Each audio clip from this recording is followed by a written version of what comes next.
Open your mind to the mysteries that defy explanation. Paranormal M invites you to become part of our growing community of truth seekers. Subscribe and enable notifications to delve into the depths of the unexplained with us. I work in a possessed daycare. Help. I'm not even sure where to begin with this. I just wanted somewhere to talk about this with people who won't think I'm crazy. I work at a school and daycare, and there's a demon in it. Or possibly several. As someone who's never had a, for certain, paranormal experience, this was a hard pill to swallow. My belief was always more of a, oh, well, it could be real, and I'm not enjoying finding out for sure. This is awful. It's terrifying and nerve-wracking, and I want to throw up just thinking about going to work tomorrow. I'm searching for a new job as hard as I can, but it's slow going. It started with a particular toddler room called T5. Since I started working there, I never liked going in there.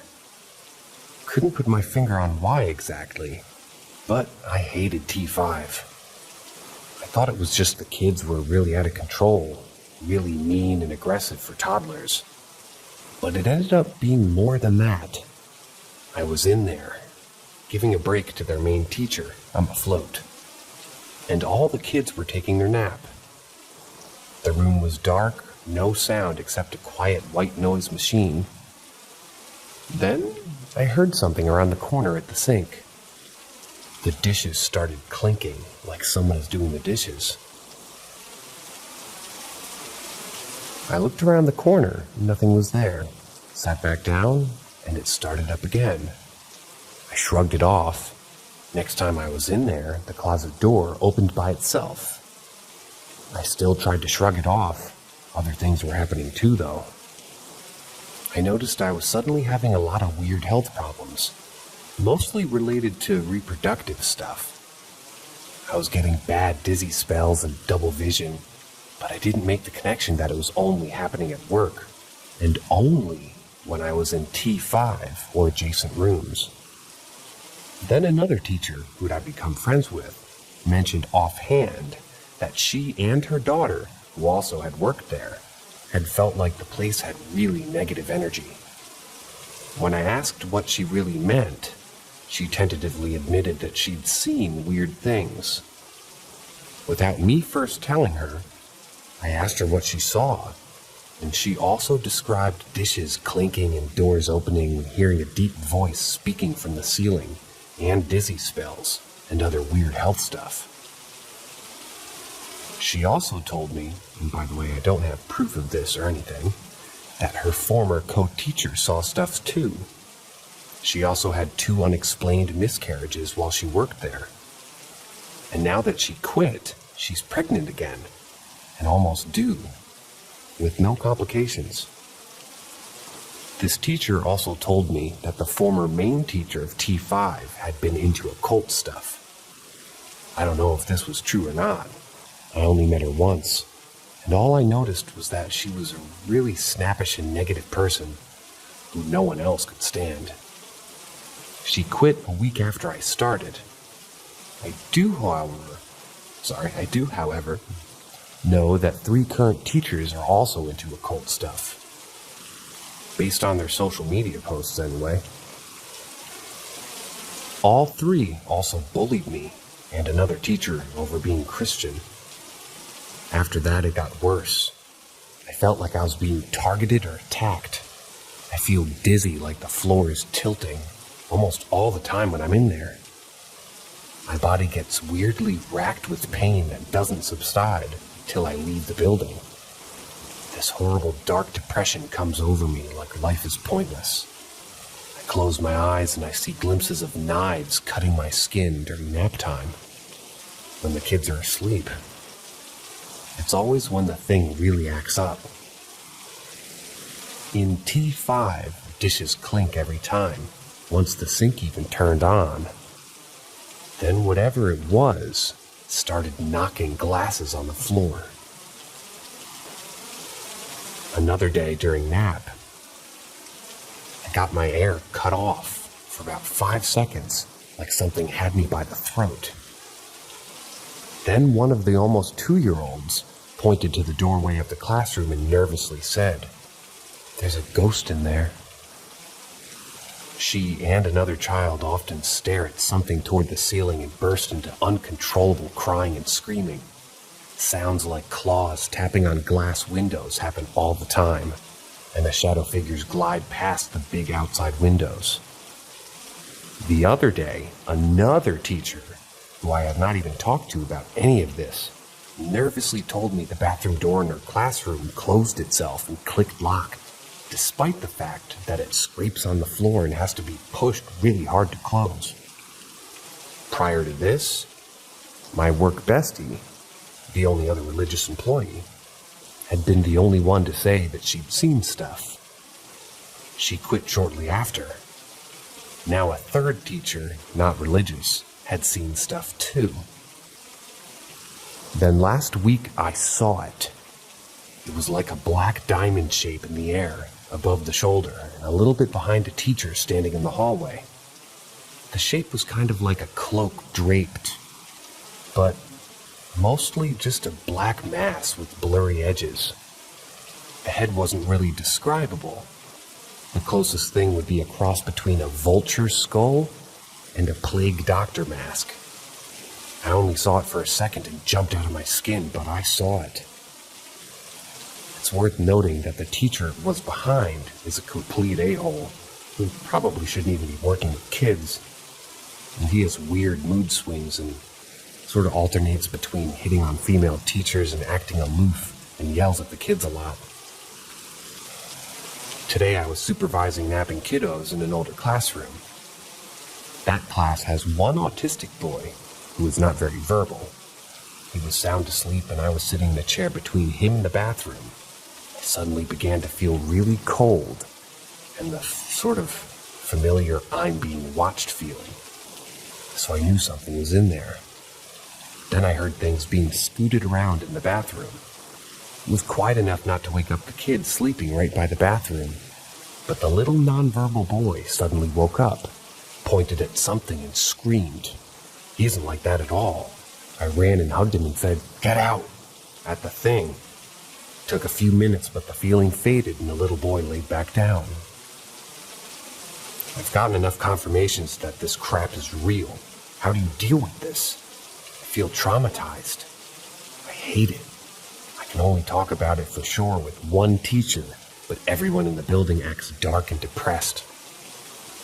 I'm having night terrors. Anxiety attacks are increasing just from having to go to work and be around this. If other people weren't experiencing it too, I would think I was just going insane. But others have. And the kids see stuff. Plus, I only experience stuff at work. Everything is fine as soon as I'm not in the building. Please let me know if you've seen an entity like this before, and if you know what it is. And any advice that you can give me on how to deal with the fear would be much appreciated.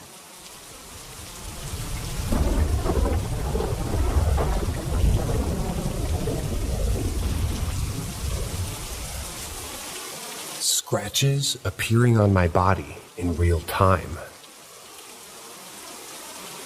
My husband, son, and I just moved into a new apartment almost a month ago. Everything's been fine here so far, except the fact that I have bad dreams nearly every night about my husband, like that he hates me. But anyways, I've had unexplained scratches on my arms showing up. I figured that I was scratching myself in my sleep. Well, that was until tonight. My husband was sitting at his gaming desk playing his games, and I was standing beside his desk just talking, when I felt a burning sensation on the back of my right upper thigh. I looked and there was a scratch. I wasn't wearing any pants, just a t-shirt and underwear, so I figured I somehow scratched myself on something. It was a super long scratch going across my upper thigh and under my butt. I showed my husband, and we both said, "Weird. No big deal." Then I feel the sensation again. I look and there's another scratch above the first one on my lower right butt cheek. Wasn't there 30 seconds earlier. I never left the spot. So I go get a better look in the mirror and show my husband again. He also says that it wasn't there when I showed him the first scratch. I'm confused at this point. Still haven't sat down, didn't go anywhere. I just went to the bathroom to check out the scratch and back to standing beside his desk. I feel the burning again. I run back to the mirror, and on top of my right butt cheek, there's multiple scratches, like 4, maybe 5 scratch marks together in a row. That freaked me out because it looked like an animal or a person did it, not scratching myself on the corner of something walking around the house. Plus, the fact that my body didn't touch anything since I first discovered the first scratch. I'm not the type of person to blame everything on the paranormal. Every other weird thing I always find a reasonable excuse for. But I've been talking with my husband trying to come up with a reason for this, and I'm very confused right now.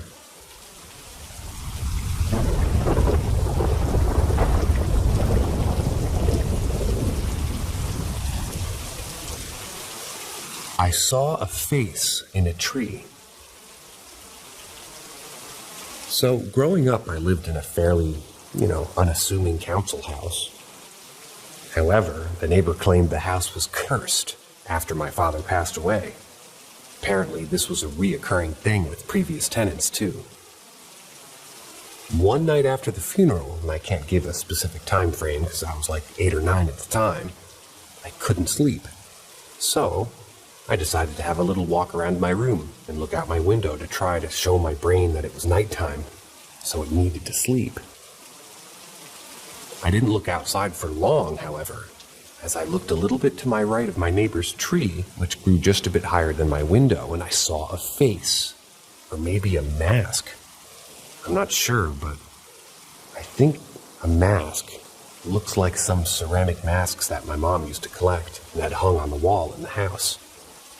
I'm unsure of the specific name, but I believe that they are Venetian styled. As soon as I saw it, instantly I had this feeling like I shouldn't be looking at it and quickly got away from the window and back into bed.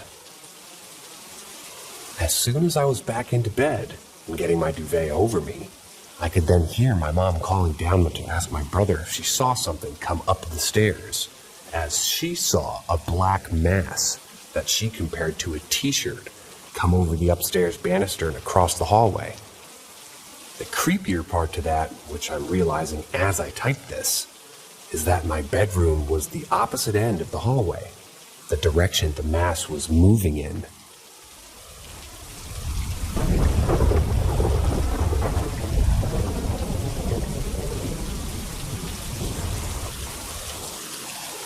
One nightmare led to another and another. Anyway, when I was younger, I had this weird but very vivid dream that I can remember 15 plus years later perfectly. It started out with some kind of graveyard or cemetery at night, no stars, but a full moon and also no clouds. There were loads of headstones and statues that you typically find in a cemetery, but there was also small columns, maybe 3.5 or 4 feet high, with orbs emitting a dim green light that lined the cobbled pathway, similar to streetlights along a road. That is a gecko in my house. Sorry.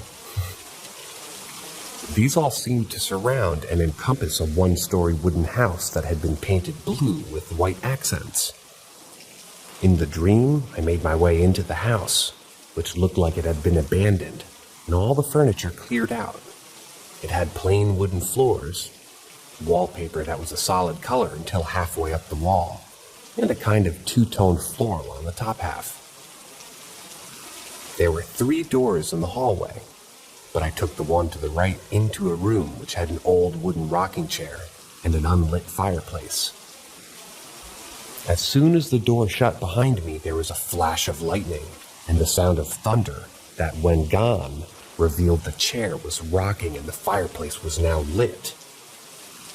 Again, there was another flash of lightning and the sound of thunder, and this time revealing an old woman in the rocking chair staring at the fireplace and pointing at the walls, which were now covered in a sort of repeatedly and consisting red ooze kind of liquid that ran down the wall from each letter. For some reason, I didn't understand the word that was there written in red, and it didn't even seem written in any language that I could identify. After this, I woke up in a cold sweat with the imposing feeling of something nearby watching me. I eventually managed to get back to sleep, only to have another nightmare. Except when I awoke from this, something sat on the edge of my bed. To explain how I knew this couldn't be a pet or a family member, I could hear everybody snoring. My bed was the kind where it sort of was raised like a bunk bed, but has a desk underneath. I kicked it to the side of me and there was nothing there. So I was thoroughly creeped out. I hid under the duvet and again managed to eventually fall asleep, only to then experience another nightmare where some unseen force had been tied to some kind of bed. And it was threatening me with torture and other unpleasant things. This one is especially memorable, as I was lucid enough to try to wake up, but couldn't. I was taunted for not being able to do so for a while by this unseen force. Eventually, I managed to wake up, but with some kind of sleep paralysis where my body was shaking from fear, but unable to move otherwise, as I felt something crawl up my bed until I could hear its breathing in my ear. After what felt like forever, it seemed to fade, as did the feeling of the thing being there, mostly. The nightmares continued until I gave up sleeping that night entirely, but still feeling as if something was watching, until in spite of my eyes being closed, I could make out the light from the sun rising. Again, I'm not sure if this is a paranormal thing or just me having an overactive imagination as a kid, but the taunting sort of felt oddly specific, and at the time included words that I haven't even heard of yet. If I knew what the first dream would entail, I'd have tried to stay up the rest of the night. Now I just hope it isn't a recurring nightmare, even after 15 plus years.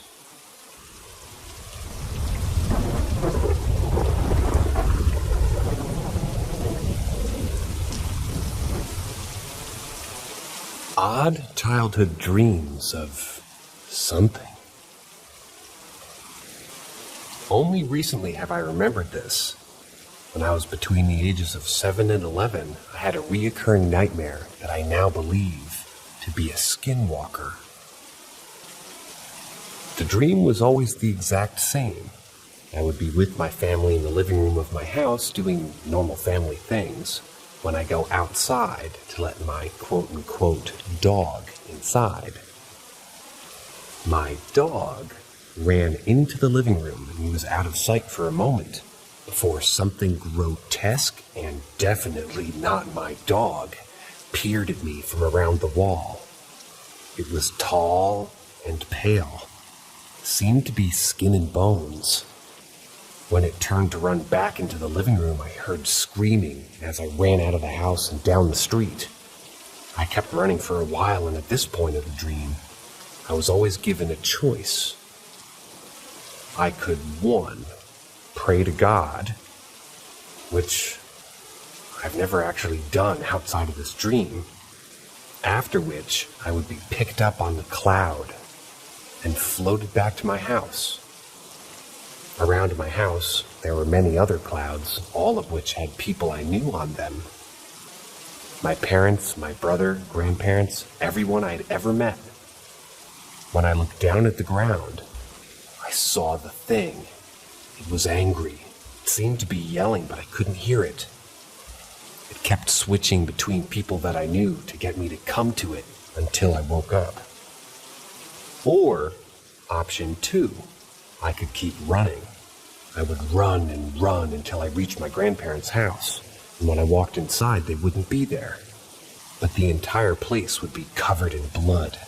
I swear I could hear the thing laughing at me from somewhere off in the distance. I would run out into the backyard of my parents' house, where I would turn toward the woods, only to see this thing running at me on all fours. Then I would wake up. But the odd thing is, I was never scared of these dreams.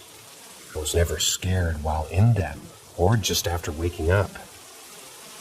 I could even make myself have the dream intentionally. Recently, now I've started having paranormal experiences, or at least things I believe to be paranormal. I may post about these later, by the way. Because of this, I've started doing research into things like shadow people and skinwalkers. That was how I was reminded of this dream, in fact. And I know that I didn't know anything about paranormal between the ages of 7 and 11. I had never seen anything scary. Ooh, strict parents. So, I don't think this could just be the imagination of a child. Neither does the narrator.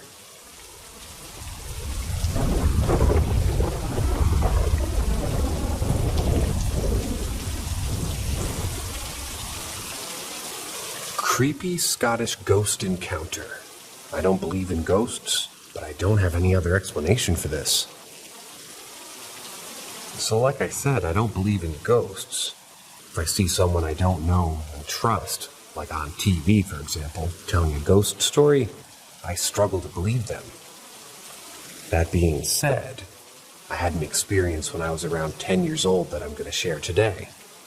This was in approximately 2003. My friend and I were walking to a football training. I live in a quiet countryside town in Scotland.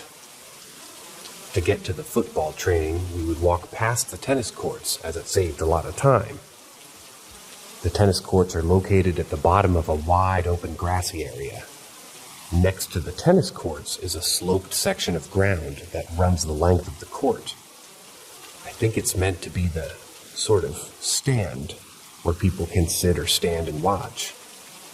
It's sort of like a grassy pyramid that's been stretched out in length. There's a path that leads down to the stand and just stops. On the far side of the stand is a small wooded area. We were on the path walking toward the tennis courts, and it was broad daylight. No one is around. The wooded area briefly falls out of view as the path is on a slight decline.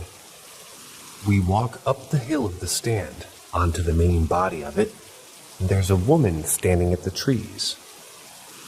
She stood with her hands clasped in front of her, looking directly at us. My friend and I are walking toward her. She stood between a fence and a small stream that's guarded by a waist-height fence. We walked the length of the court, and now less than 10 meters from her. She hasn't moved. She's just continued to stand and stare. We turned at the bottom of the court, now with our backs to her. We haven't said a word, but we all looked at each other and ran.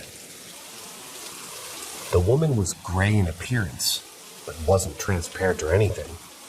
She looked like a real person, but she was a sort of uniform color, washed out looking, clothes included.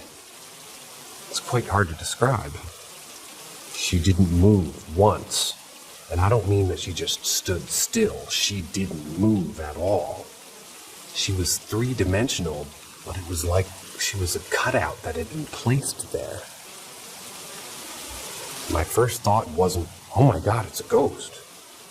Only afterward did we realize what might have been even happening. There is nowhere this woman could have come from. There's 2-meter fences blocking everything apart from the far side entrance to the tennis court and the approach that we used to get there. The far side entrance was out of sight and was really never broken. The stand only obscures a part of the wooded section for a moment. She simply was not there. We broke line of sight for 5 to 10 seconds, and there she was. The village I live in is small. and I have never seen this person before, and I haven't seen her since. For a good 10 years, that area would terrify me at night. I would hug the fence until I had to turn my back to the area that we saw her, at which point I would run. Doesn't matter how muddy the grass was, it was genuinely too frightening to care about the condition of my shoes. I don't know how to explain this. I tell people I don't believe in ghosts if they ask, but I always offer this story as a consolation. Looking back on it, I wish I spent more time looking at her. As it was happening, despite not realizing what I was potentially looking at, but the unbroken eye contact was definitely unsettling. It made it difficult to look at her. That friend and I don't speak anymore. We haven't for around 15 years. But I bumped into him in the town about 4 years ago. The first question I asked him, once the greetings were over and done with, was, "You remember that ghost we saw?" He said, "I do, mate. I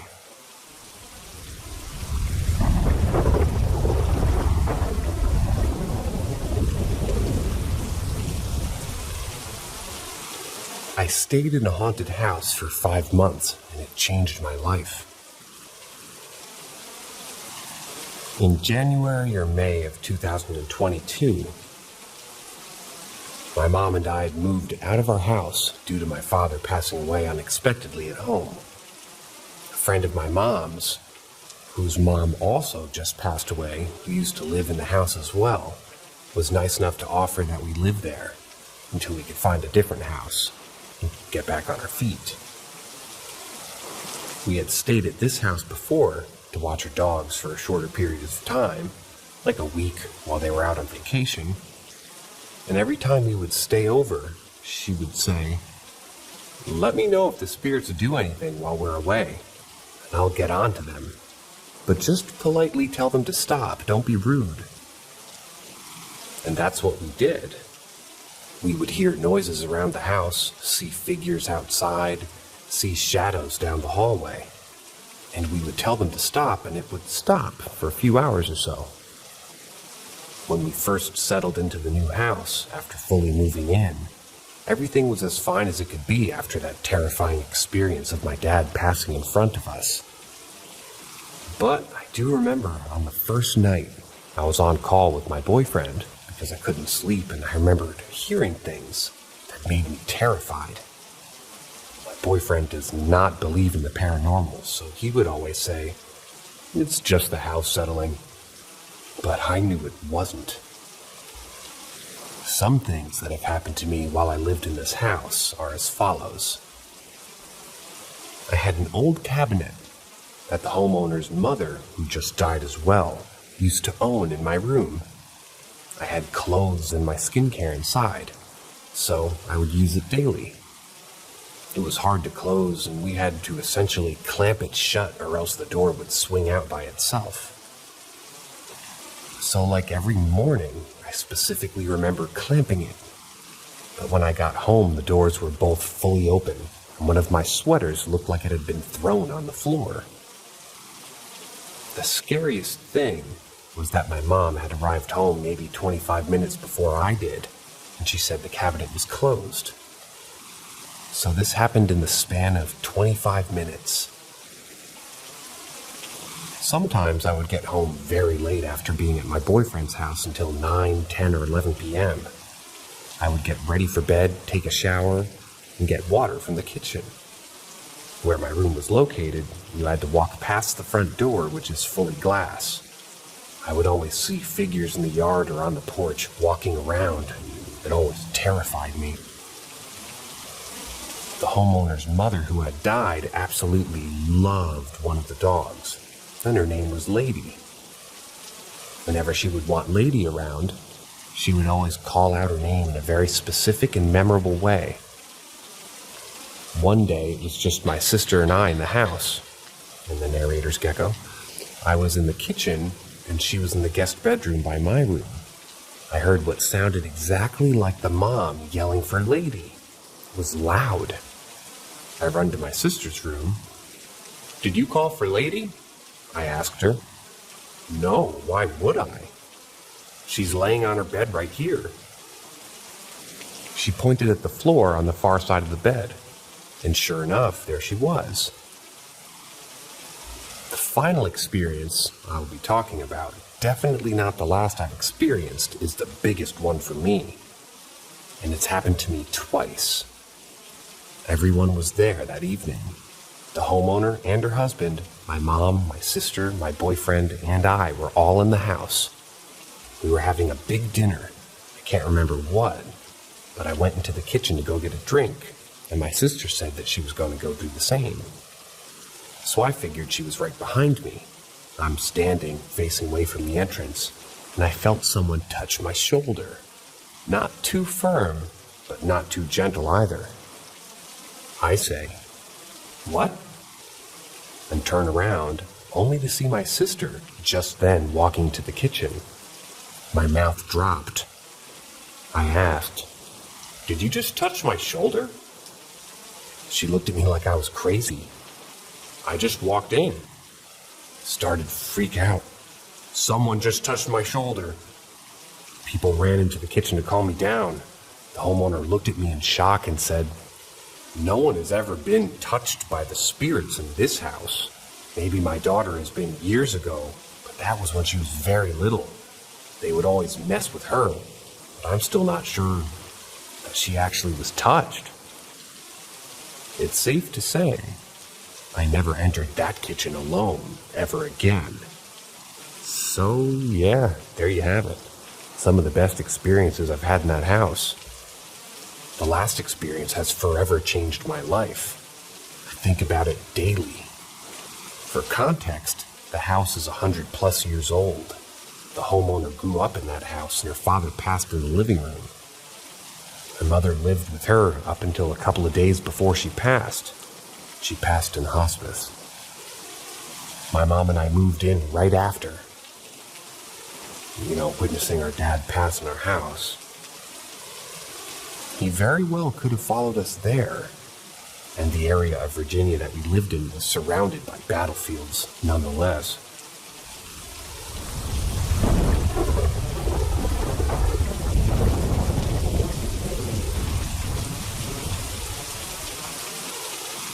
Ominous, threatening presence related to sleep. Little bit of backstory. At my current wife's previous apartment, there were 2 instances of an event that caused us to bless the space and move a mirror that was in the area. One was her, and the other was me. A dreamlike state, half awake but lucid, and aware of an ominous presence in the room, pretty much formless, but around human height. She thought someone was in her apartment.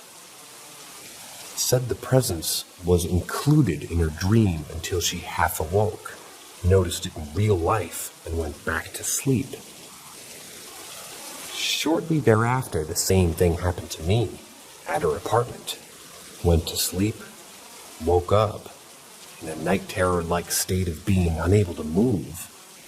But it wasn't a night terror.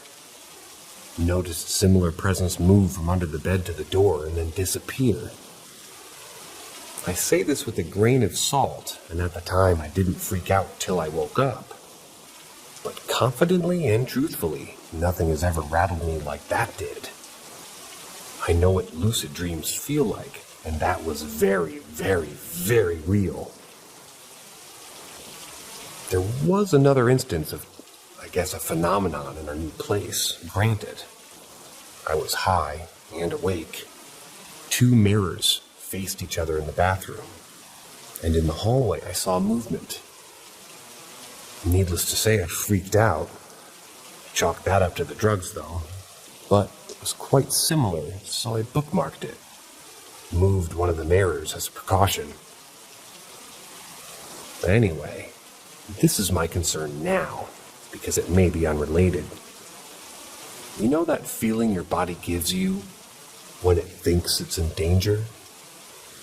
I got that, trying to go to sleep. Like when your body says, "Hey bitch, you're about to get hurt," and zaps you. Not like the sleep falling, this was different. But before those zaps, I would have vivid and quite frankly very concerning nightmares. There were about 5 nightmare/zap sequences within an hour, and the last one ended with feeling the same ominous presence walk around to my side of the bed. I made myself wake up and it went away. The kicker, though, is that while it was ominous, I've never felt in danger from it before, just startled, as if a raccoon was in the house, and only rattled on a what the fuck level, if you know what I mean, and not a level of thinking that it might want to harm us. I don't know what it is, or what it could be, but I don't really want to find out. I legitimately don't know anything about true paranormal activities, so I don't know what to think. I heard a recent Redditor have a problem with mirrors, and think it may have just pissed it off when I moved the mirrors away from each other. I don't know why she insists that we keep this obviously fucking cursed mirror around, because it's the only common denominator, but whenever I figure this thing out, it's going in the dumpster.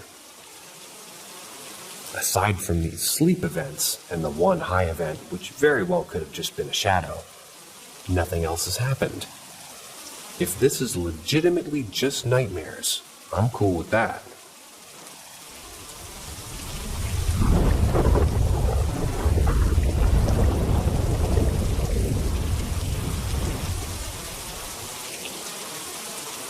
My parents' old house was an extremely active home.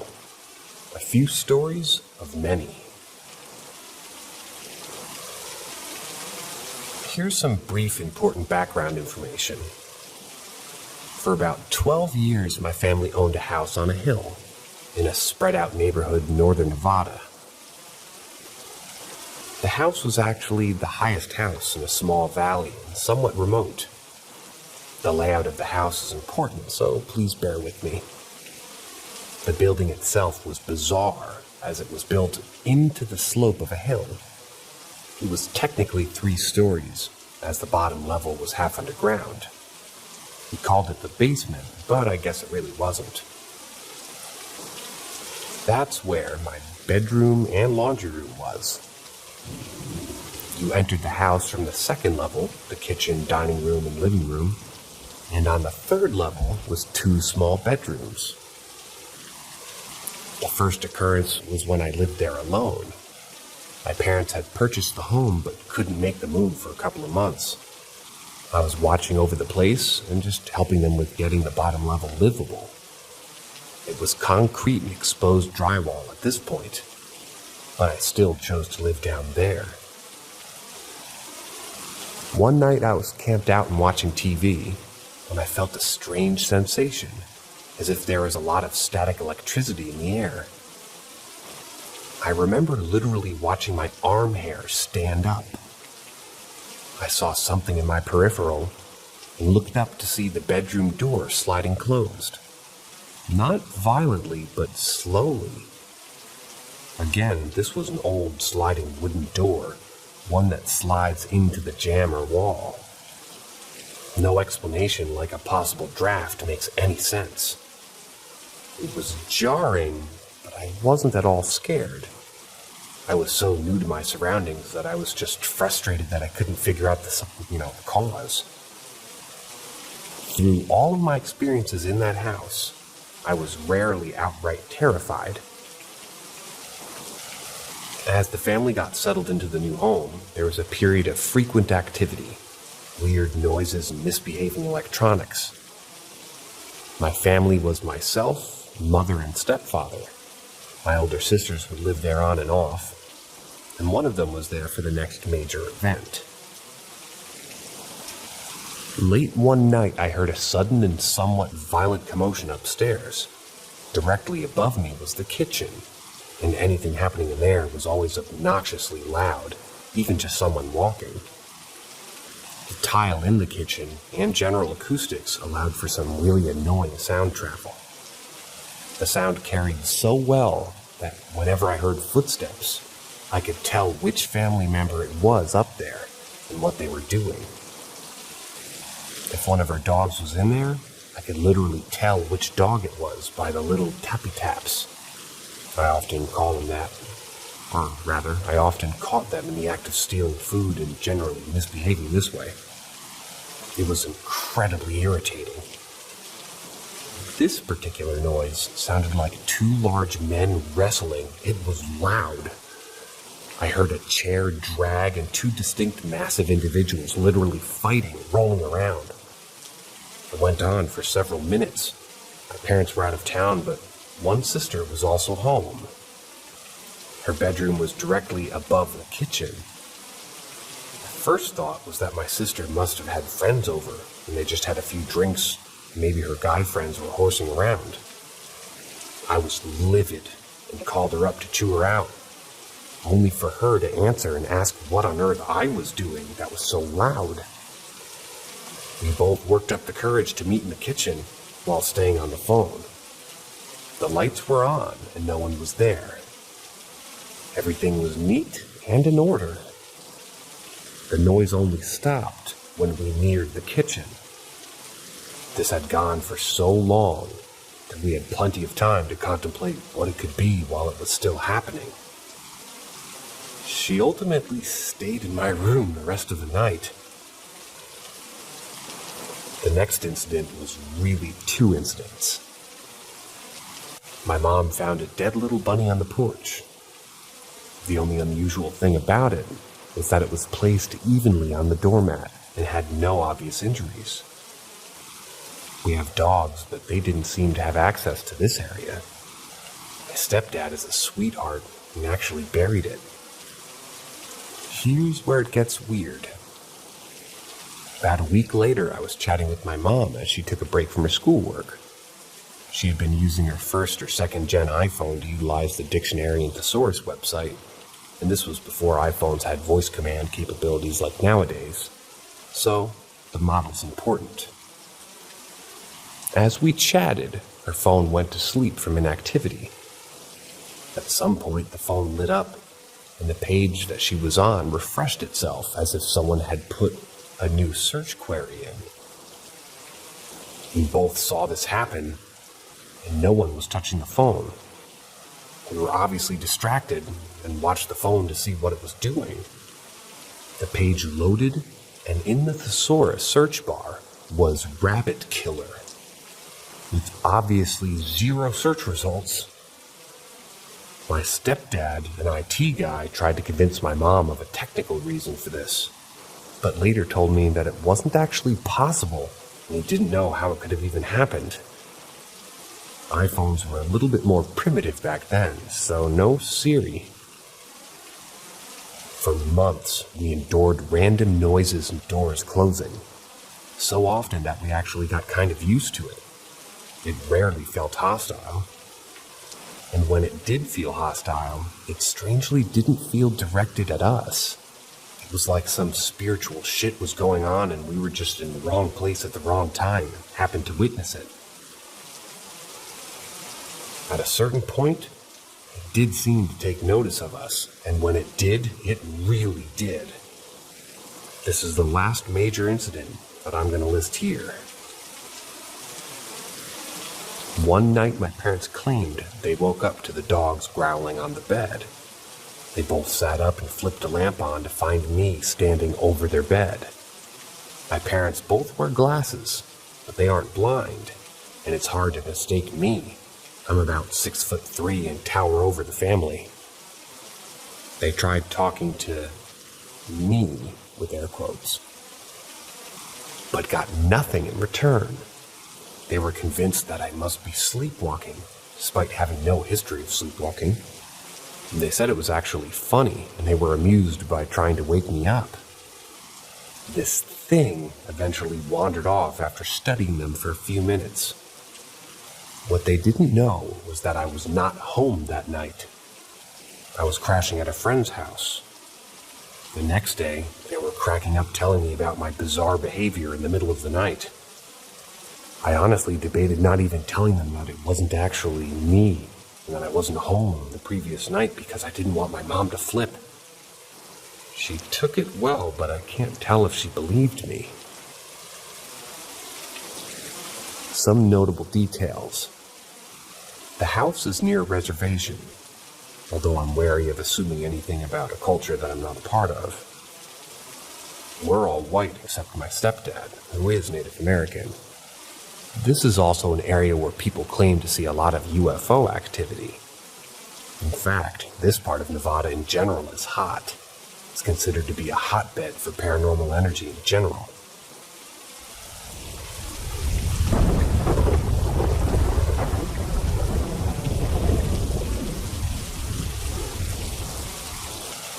The Child in the Basement. This one was a bit unnerving, but not really terrifying. We've had weird experiences in our house for many years. In fact, I've smudged the house twice since the activity began. It worked, but eventually it would always start back up, but differently.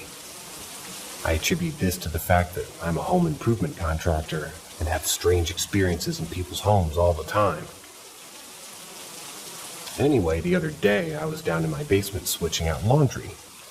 My washer and dryer are in the very bottom of the stairs near my boiler and hot water heater. I put a load of clothes in the dryer, started it, and went back upstairs.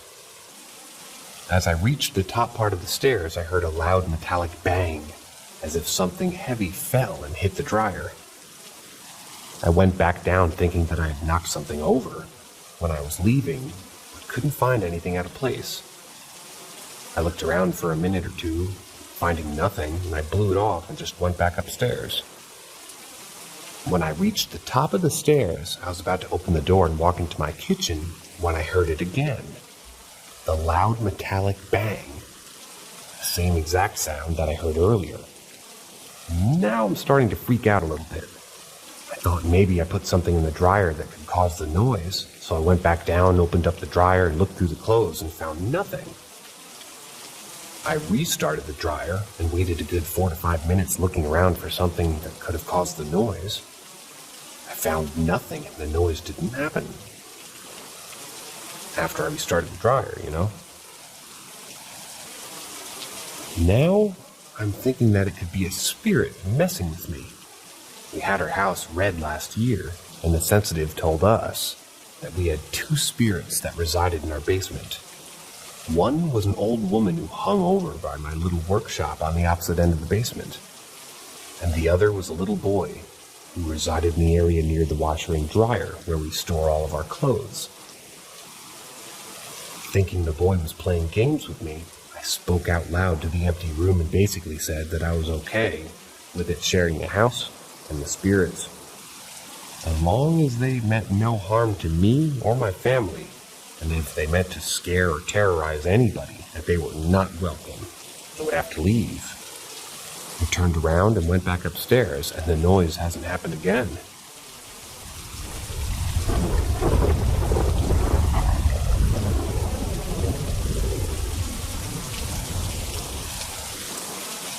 What was this? I've been babysitting for this family for 2 years now. The kids are 2 girls. A is 10 and Y is 7. This happened around September last year. The family live in the countryside with horses and a farm about a 5-minute walk away. There's other houses nearby too. On this particular night, it was a little bit rainy, and Y was fast asleep while I was struggling to get A into her bed. It was around 10 p.m. and her mom was due back soon, so I was aware that she'd been pretty annoyed if she was still awake. A asked for a bedtime story, which I was happy to do. She climbed into bed and the family dog decided to join her and jumped up onto the bed too. Around 20 minutes later, A was getting pretty close to falling asleep when I heard the sound of the front door opening, followed by the inner boot room door opening too, which had a distinctive squeaking sound. I sighed knowing that now she was back and A wasn't asleep, so she'd be annoyed with A.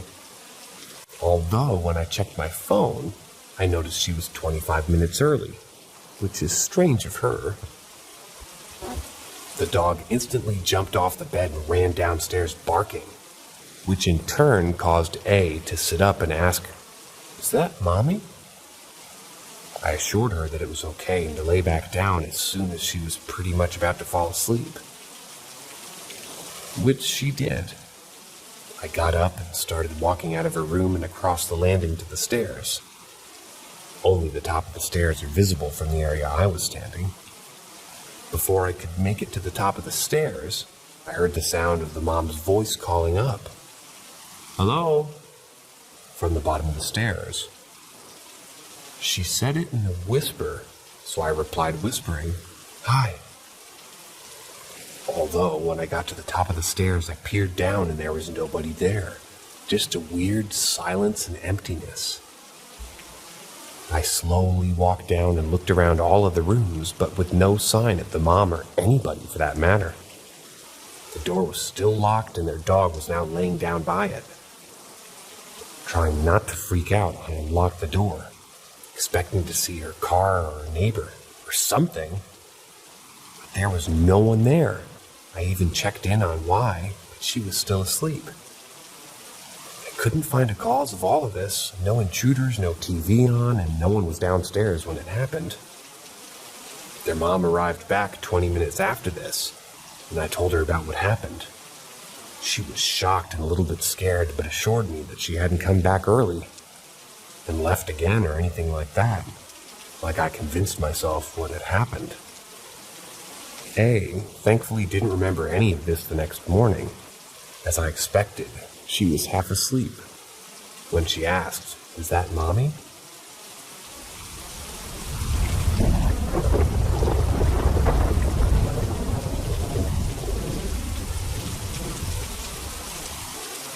I'm scared to be alone after something happened at 3:33 a.m. last night.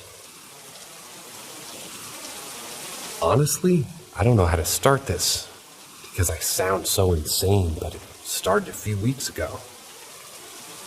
My family's been struggling pretty bad with mental health problems. For example, my mom had a stroke. My brother had experienced a car crash that had injured somebody. My grandma crashed her car, and she later had a brain aneurysm. My aunt had a heat stroke, and my mom had found lumps in her breast that she was getting tested. This had really affected me and my family. I recently moved in with my eldest sister, and she's been saying it's a sort of a spiritual attack. She had said it was a very strong spirit. My family was always having paranormal problems. However, it had caused my sister to have horrible sleep paralysis, and she was scared to see it. So she prayed. I've never been very spiritual since I was a closeted gay Baptist. I've recently started going to a Catholic church with my sister, and I've really enjoyed it. So she decided to take me again this Saturday to church. However, on the way, we got into a car accident a minute from the church. I had luckily worn a seatbelt because I had seen a police officer earlier on the ride. If I hadn't, I would have flown out the windshield since the airbags didn't deploy. Anyways, it had been a crazy day for me, and I decided to just chill with my eldest sister for that night. Then my girlfriend's face sort of times me and I pick up. My girlfriend FaceTimes me, and I pick up. My girlfriend's not religious and had made jokes about me going to church. I laughed it off and we continued talking. It was now 3:20-ish, and I decided I'm going to go to the bathroom and take my makeup off. I have a cat, and she immediately took off to the bathroom. I locked the doors and take off my makeup. But then my mom with my girlfriend drops. But my call with my girlfriend drops. I look at the time and it's 3:33. All of a sudden, somebody was banging on the door. I start to panic and sit on the floor and start shaking. I start calling my sister to come and get me out of the bathroom when something starts playing with my cat under the door. I start to freak out and then my doorknob starts jiggling. I think it's my sister and look outside. Nothing was there. I just start sobbing and crying more until I hear my sister open the door. My brother-in-law looks around and nobody was there. I don't know how to feel about this. I'm only a minor and truly I've never been so scared in my life. Things have also been disappearing from my room. Please give me some help on what to do.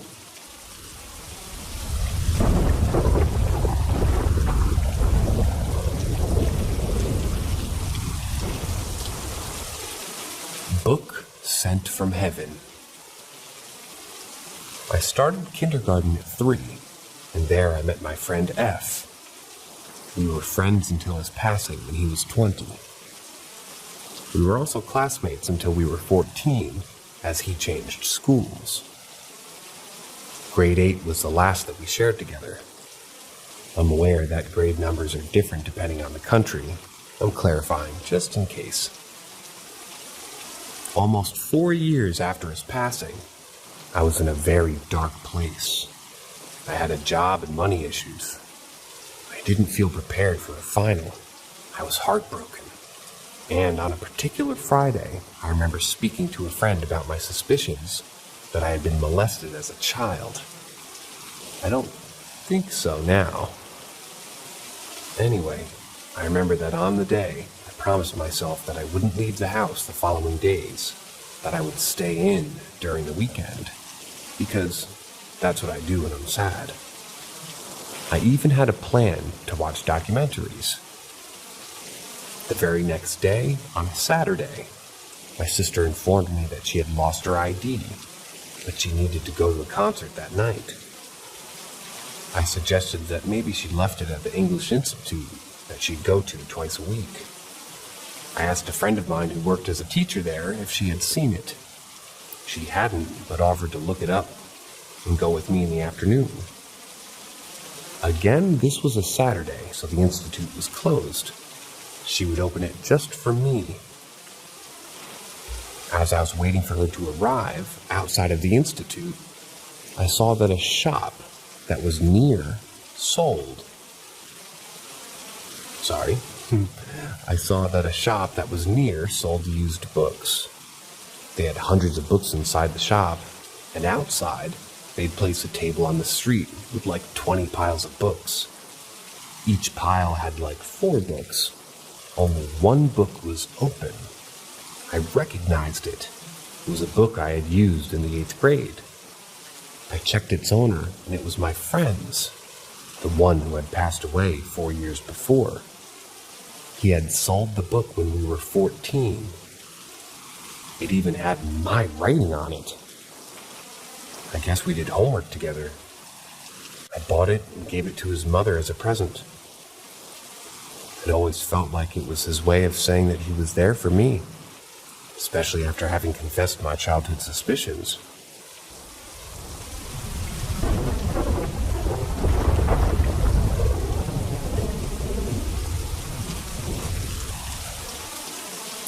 Creepy landlord.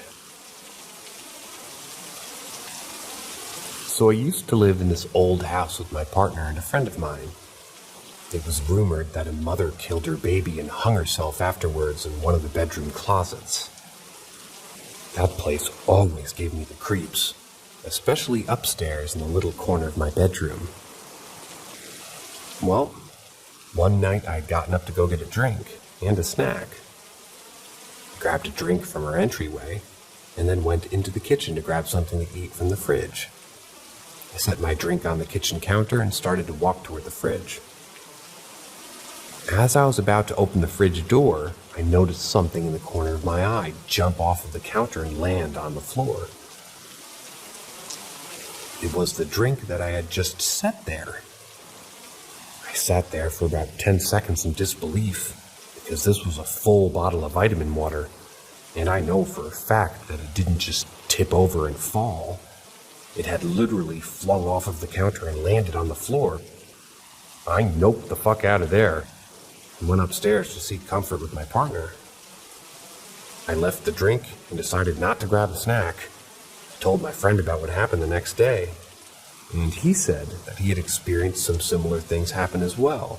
It kind of just brushed him off. Well, not long after this happening, my mother showed me a video of my landlord on this paranormal activity YouTube channel. On that episode, he's talking about conjuring up spirits and openly inviting them. My mom freaked out and burned sage in every square inch of that place.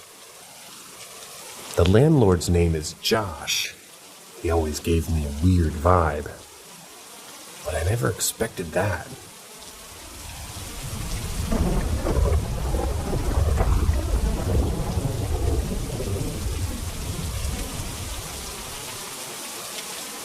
A clear figure in the motion detection video thumbnail, but nothing in the video. A good friend of mine recently shared the events that led to this photo, all of which happened to a good friend of his named Kimberly. She came home sometime in the hour of 1 or 2 in the morning.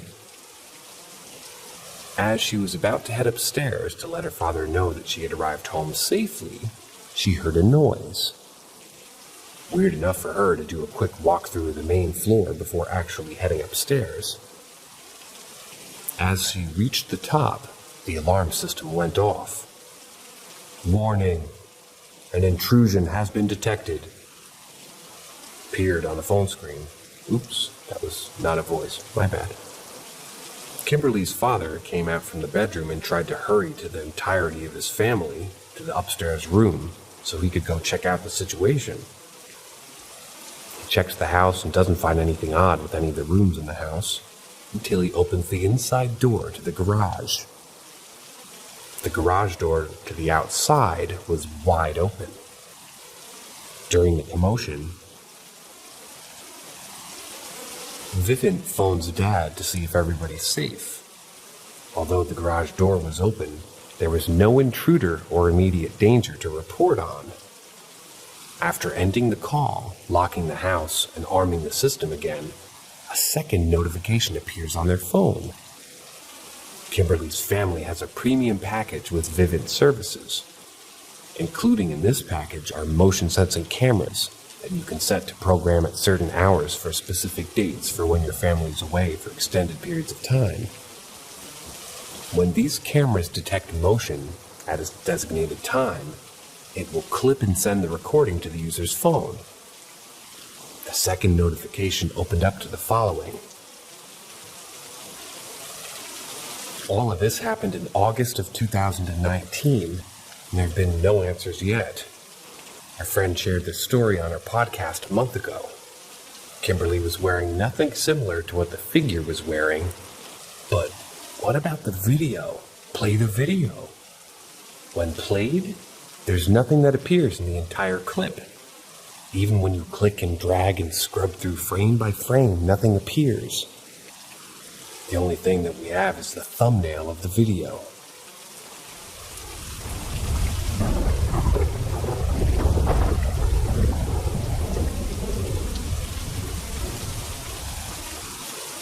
Morgan's Corner.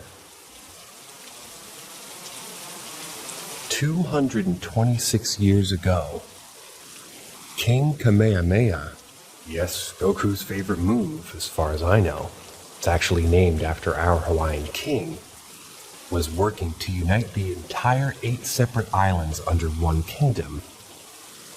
During his conquest to Oahu, Oahu's armies were overwhelmed and retreated into Nuuanu's valley. As Kamehameha chased them up the mountain, they met their fate as Nuuanu meets a pali, which means cliff, that stands over 1,000 feet tall. They were cornered. In May of 1795, over 700 people were pushed off by Kamehameha's armies. Many of the bodies remained at the bottom of that pali.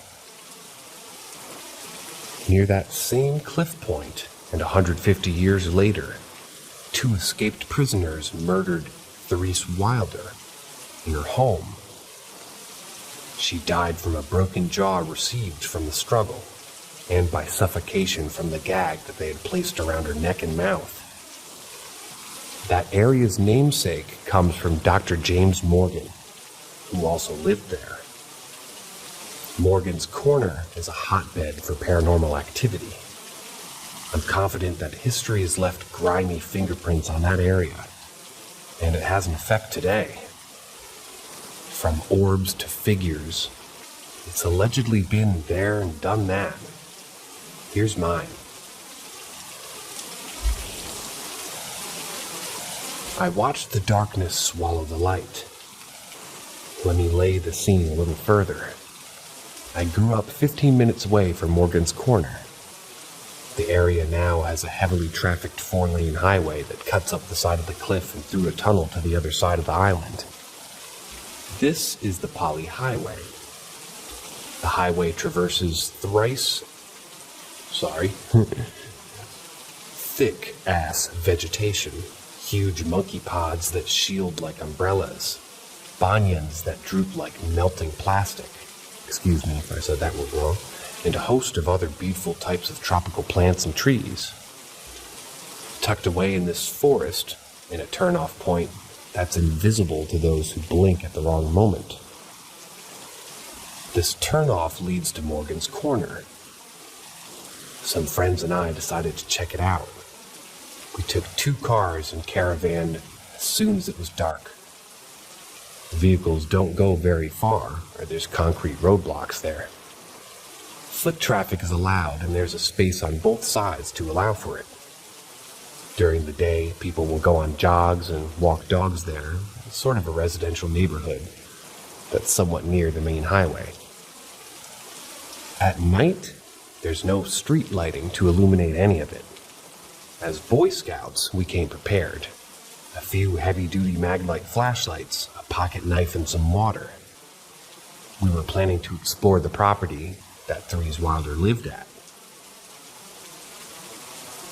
The house she lived in had long been torn down, and no one lives in Morgan's Corner now. A brisk walk, and you're there in under 5 minutes. For some, including me, it was our first time there. My homie Shane spearheaded the escapade, and one of the older kids who drove, confidently and respectfully, guided the group. On a humid night like this one, perspiration was immediate. Walking on wet gravel, we broke the silence pretty easily, alerting everything that we were approaching. A couple of friends cracked jokes in efforts of lightening the mood, but the undercurrent was steady and tense. Then we arrived. Still, Shane was at the front of the group, and I'm glad it was him. His calm manner helped us all get out safely from what happened next. Jaren walked ahead further into the property. Maglite torches are pretty powerful. They cut through like a lightsaber. But it didn't light up the entire corner like floodlights or a lantern would. It gave off some ambient light, but not much. Jaren was in the spotlight as the 3 flashlights that we did were sort of pointed in the trees and other surroundings, as whoever held it was just sort of surveying the area. Jaren had now reached 5 yards in front of the group. Feeling anxious for him and myself, I intently watched him from the middle of the group when Shane swung his flashlight towards Jaren's back. The beam of light never illuminated Jaren. The light that so easily pierced the pitch black was now cut off. Jaren was still in sight from some of the ambient light, but the Hollywood red carpet-like beam of light looked like it had hit a wall, except there was no wall, like someone blocked the beam with their hand. Except there was no hand. The beam stopped in midair, almost as if Jaren had walked into an invisible box that didn't allow a beam to pass beyond a certain point. I watched the darkness swallow the light.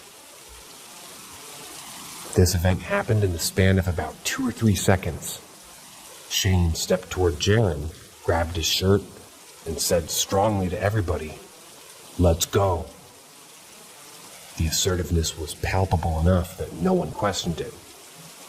Calmly and quickly, we made it to our cars, down the unlit road back onto the main highway and home without incident. For that, I'm I'm thankful. Me, Shane, and another one of our friends watched as it happened. The rest of the boys, including Jaren, were unaware of what happened. I never spoke about it with them, none of them for me. I'm not sure if Shane or our other friend told the others what happened. I don't know what that was. I have zero frame of reference for what happened.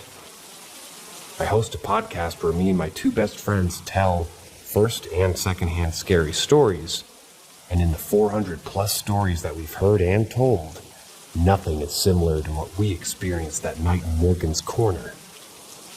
At this point, I'm not really interested in an answer, mainly because I'm pretty doubtful there is one. But I love this sub and hope we get more people sharing their experiences with the unknown.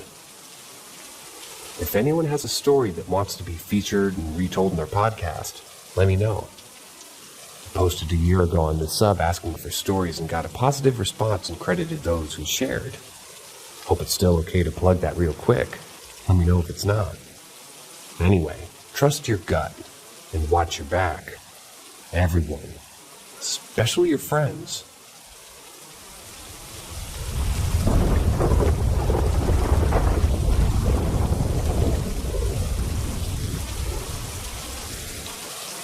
My grandfather's spirit protected me. I've only ever shared it with my sister. To start off, my grandfather was a Marine and bought a nice single-family house in Texas. Growing up, my grandparents' house was a safe haven from an abusive father and a withdrawn mother. They fed us, loved us, and took care of us when our parents failed. I grew up hearing that her grandfather, quote, killed all the monsters in the house to keep us safe, end quote. After they passed, their spirits could still be felt around us. The rocking chair that my grandmother rocked in during her life still rocked by itself at night, and the lamp by my grandfather's favorite spot on the couch turned on at random times. I, a 24-year-old female, remember going into my parents' bedroom once when I was about 5. Their bedroom used to be my grandparents' as well, after they inherited the house.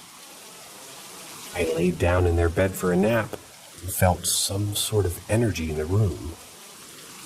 I could see a tall, shadowy figure staring down at me from the corner of the bed. I remember feeling a sadness that didn't belong to me. If that makes any sense. It's really hard to explain. I truly felt that I wasn't alone in the room, and someone was in there with me, offering a sad sort of comfort. At some point, according to my sister, my biological father entered the room. I don't remember this. I think I was fast asleep. He left first, then I left the room after my nap. My brothers noted that my nightgown was inside out, backwards, and my hair was way more messy than a nap should have caused. Sometimes I think it was my grandfather's spirit there. He knew what kind of man my biological father was, and sometimes I think he ensured that I was in a deep sleep to prevent me from remembering. In my conscious mind, that is, what had happened. I have all the symptoms of CSA, but I don't remember any of it. My grandfather did always promise to fight off the monsters. I think sometimes the monsters can be memories.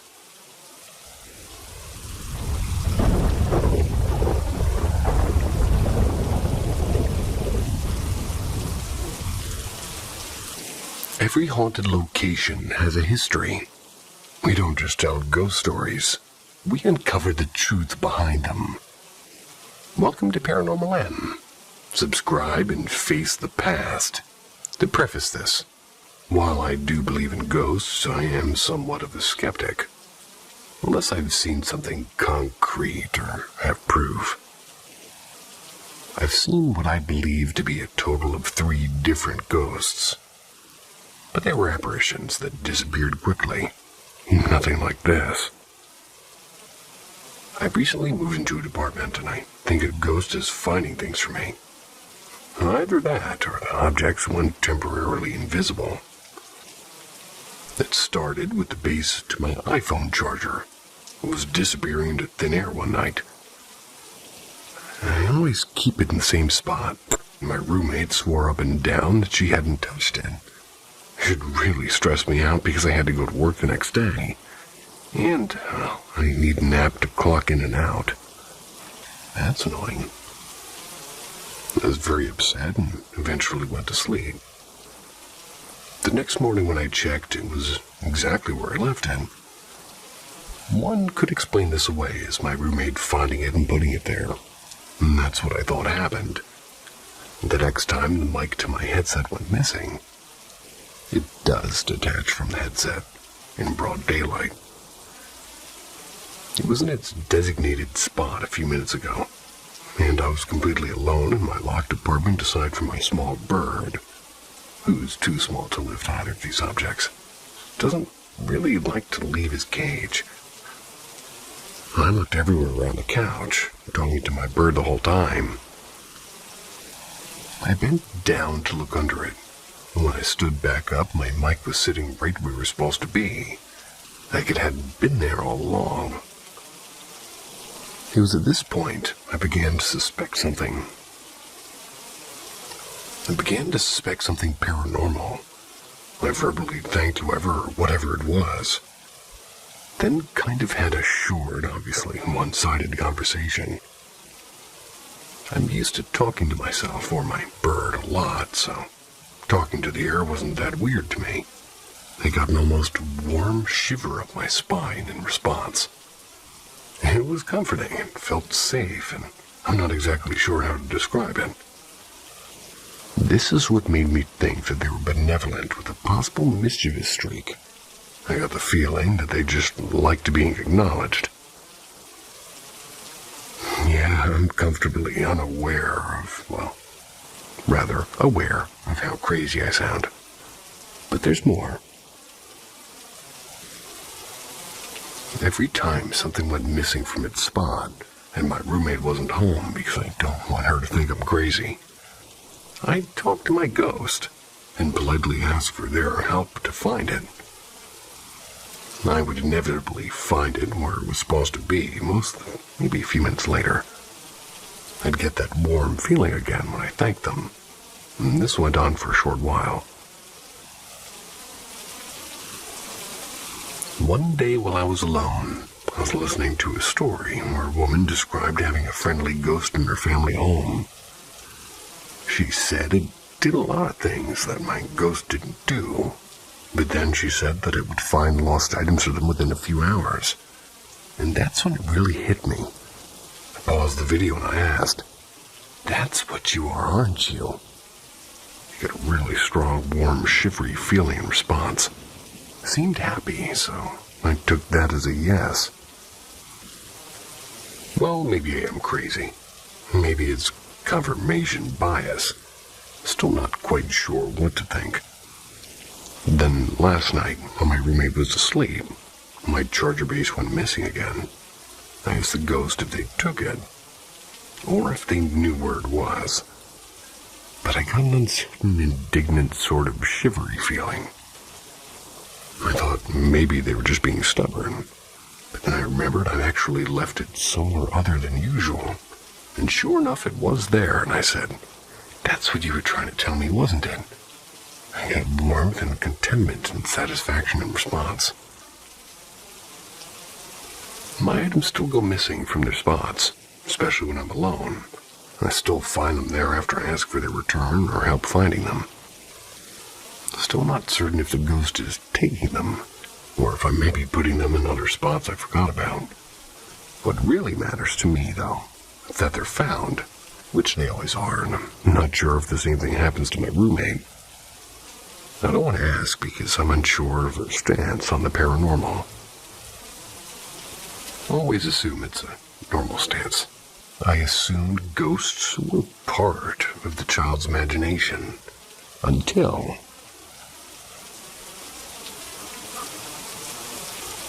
I've always believed in ghosts, spirits, presences, whatever you want to call them. But growing up, I was led to think it was a childish belief, and I thought I would grow out of it. And that all changed when I heard a story from a family friend of ours. This woman, who we're going to call Anne, a very respectful lady, works for an important company and is overall well-rounded. She has her head screwed in right. Righty-tighty, lefty-loosey. She told us about her childhood, back in the old country, and how as a 5-year-old, she loved climbing up to the attic to go through a roof window and enjoy the view. Aged 5, she didn't quite realize the dangers of doing so. She could easily slip and fall to her death. But one day she got up to the attic. The old woman appeared in front of her, sat at a spinning wheel wearing outdated clothing, and with her gray hair pinned back into a bun. Anne got so scared that she ran out of the attic and never dared to try to climb back out of the roof window. Years go by with Anne keeping this story to herself, no longer sure if it actually happened or if it was all due to the fantastical imagination of a 5-year-old. Until one day, she's at her sister's house for dinner, and her adult niece starts telling a story. A story about how as a kid, around 5 years old, she loved going to her grandparents' house, run to the attic, climb out the window and admire the view, never considering the potential danger. This continued until one day an old woman appeared in front of her.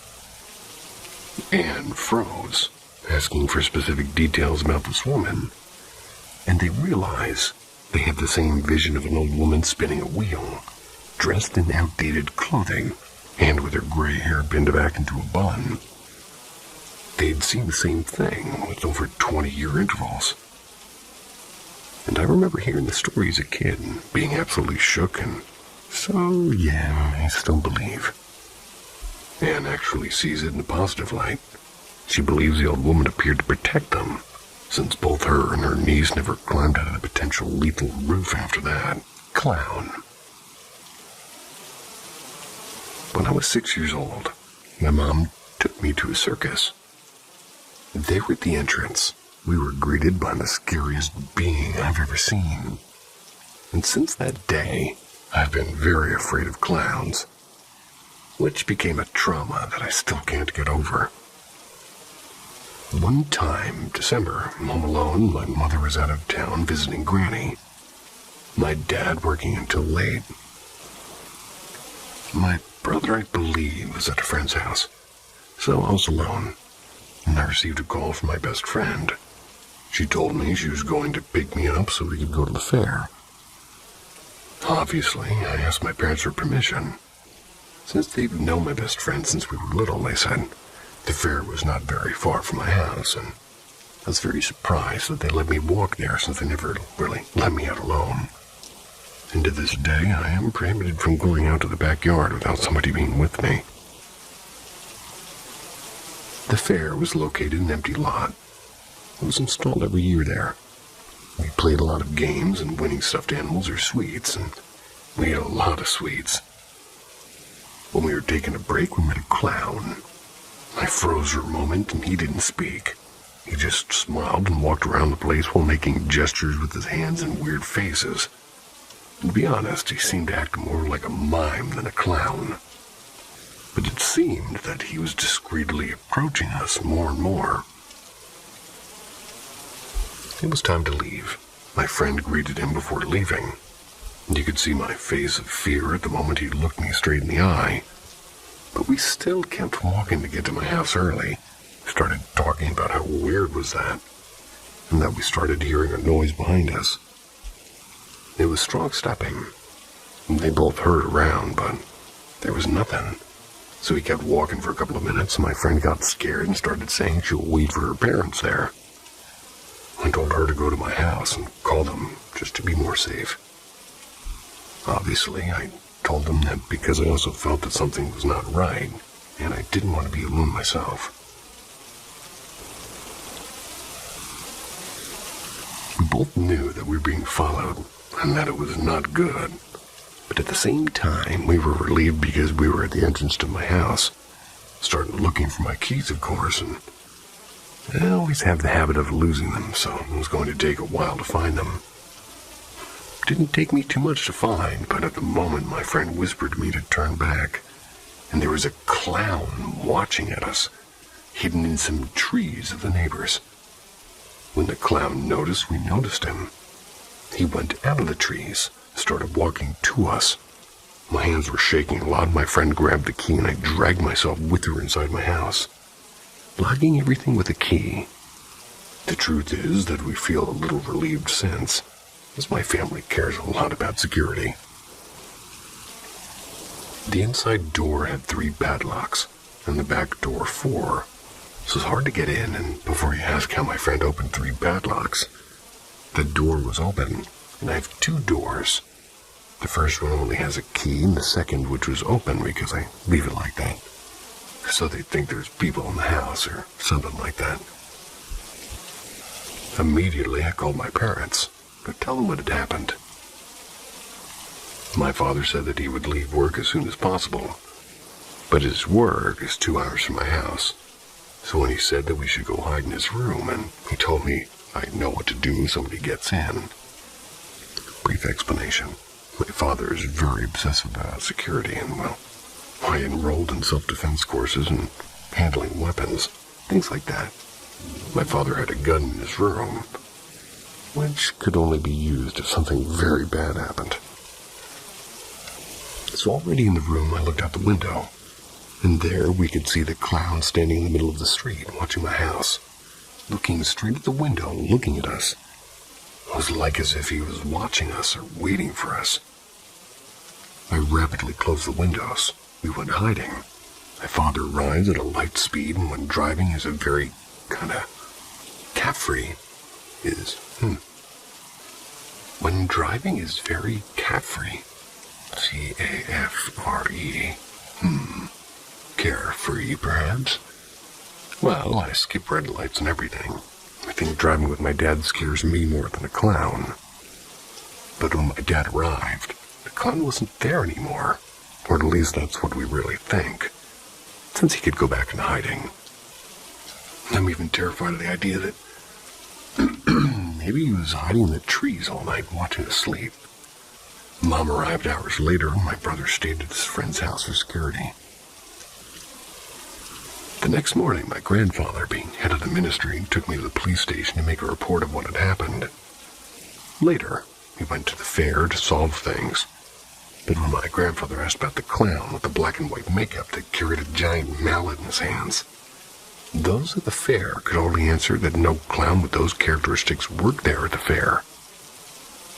As much as the officer searched the place, they could never find it.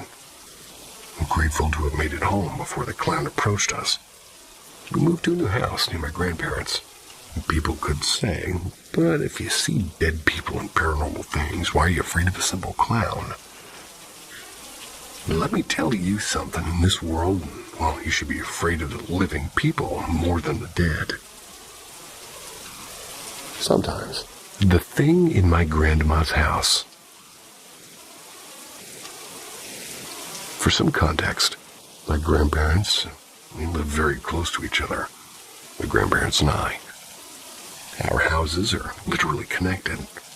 My house is in the backyard, but it's a few meters away from her house.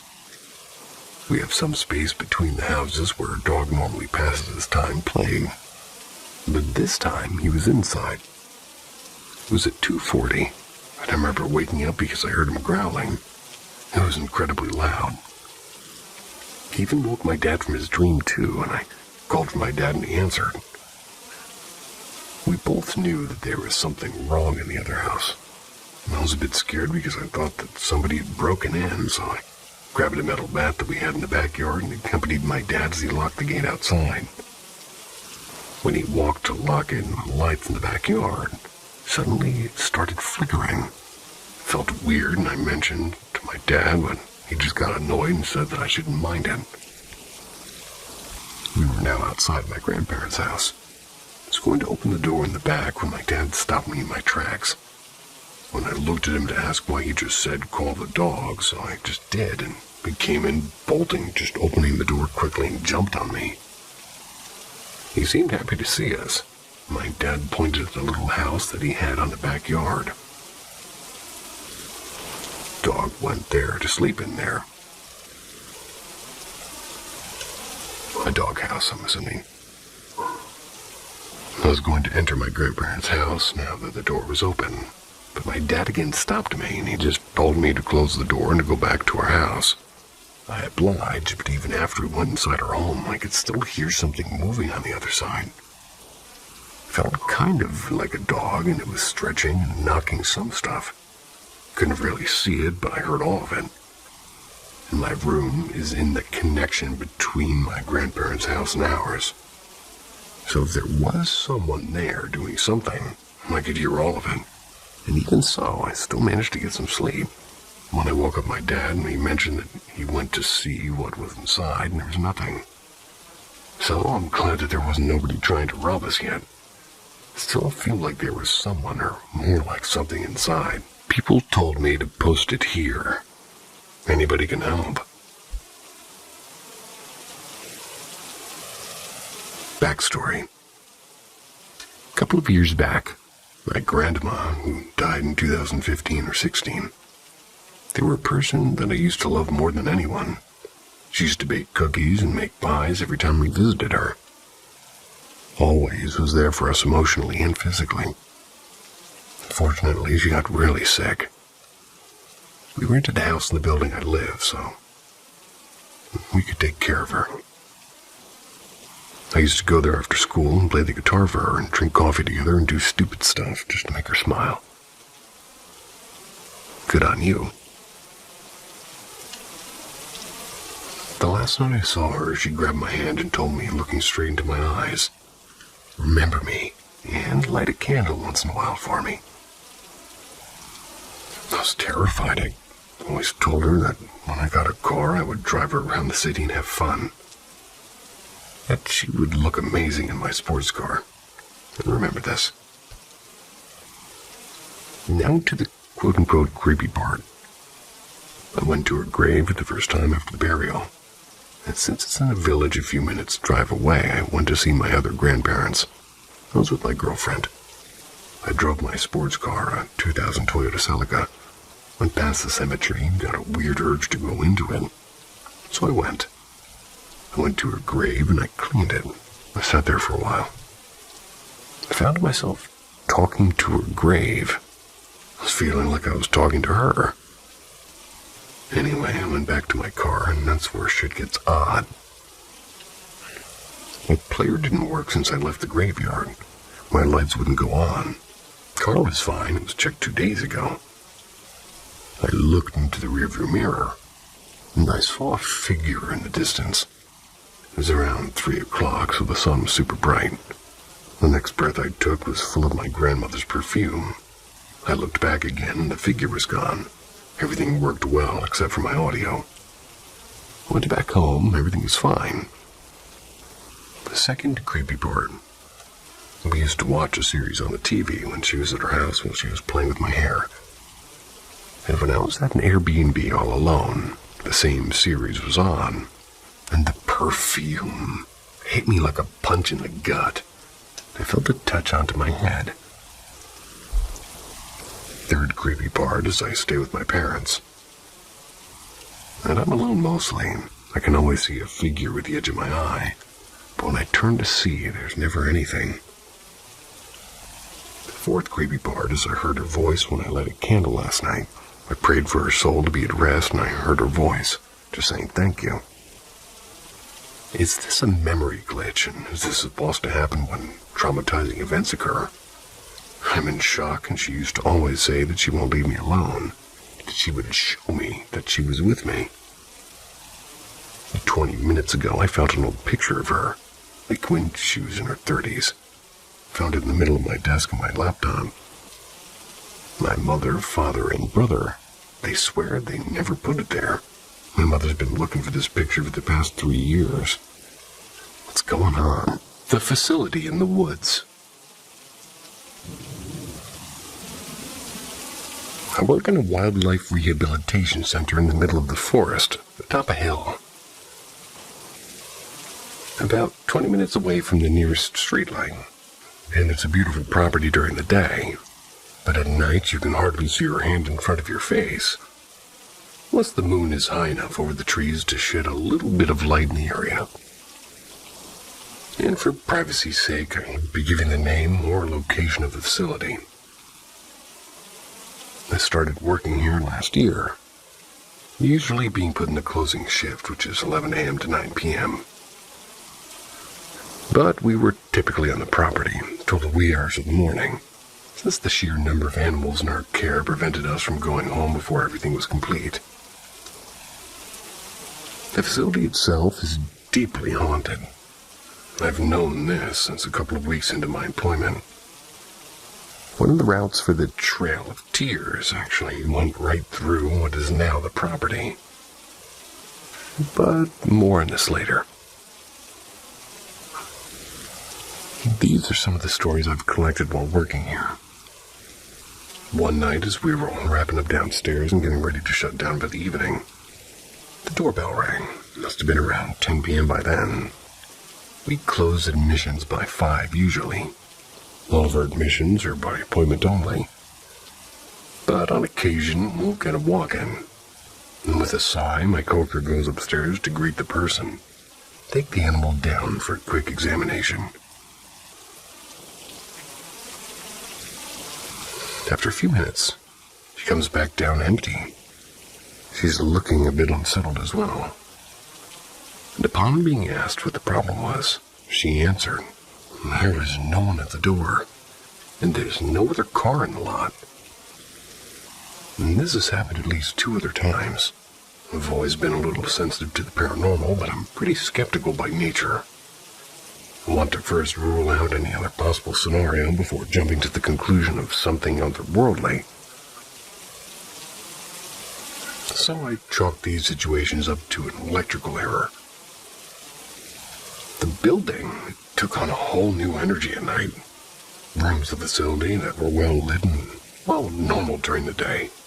They felt more ominous at night. I never wanted to be alone inside by myself at 8:30, or at least after then. But after 8:30, things get weird. Mostly it's just the feeling that I'm being watched or thinking I see something out of the corner of my eye. It's all very unsettling. As one of her interns was leaving one night, she said she heard somebody calling for her from the parking lot. "Psst, hey, over here." There was no one there. One night, my coworkers went outside to finish up animal care in some of the outside enclosures. The ones that hadn't been done during the day, and I was left alone inside to finish preparing diets for some of the raccoon babies we had inside. What do raccoon babies eat? Other than milk. You have me mystified. We had a microwave above the counter, and I'd long since gotten used to seeing my silhouette in the reflective sheen on the door. I reached up to retrieve the bowl I'd put in the microwave and shut the door once I was done, only to see the reflection of the silhouette behind mine. I whipped around so fast I nearly dropped the bowl. No one was standing behind me. When I looked back into the reflection, the silhouette wasn't there anymore. And as I said previously, the Trail of Tears ran through the property, and at least 2 of my coworkers have made separate comments about seeing a woman in, buckskin, either walking through the hallway or standing in the laundry room. She was always moving out of sight before anybody could try to say something to her. We had a separate little building on the property that's now a storage unit. It once housed interns that would stay on site overnight, but it's kind of been a long time since it's been used for that purpose. I've always gotten a weird feeling whenever I'm near it, and I've never been inside. I hope I'll never have to. Anytime I walk past it, I feel incredibly unsettled, like there's something standing behind me or watching me. And several months ago, I was informed we were no longer having interns living in the building, because late one night a man walked in and stood in the doorway, staring at the interns while they were trying to sleep. And since then, we've installed trail cams and security cameras all over the property. And there's a million stories I can tell about this place. Maybe one day I will, but so far, they're the only truly paranormal feeling ones that I've really having to tell. I'll be sure to make any updates in the future if anything else happens to occur. It wasn't my grandmother.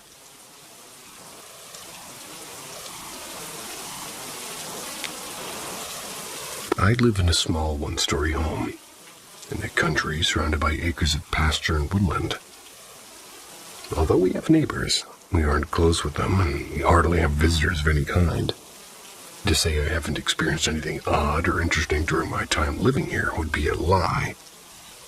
I could write a book with the amount of stories I have involving bizarre creatures I've seen roaming the grassy fields around the pond behind our house late at night.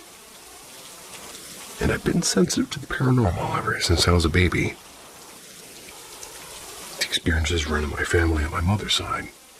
With this being said, I scare easily, and I'm a huge baby when it comes to anything out of the ordinary.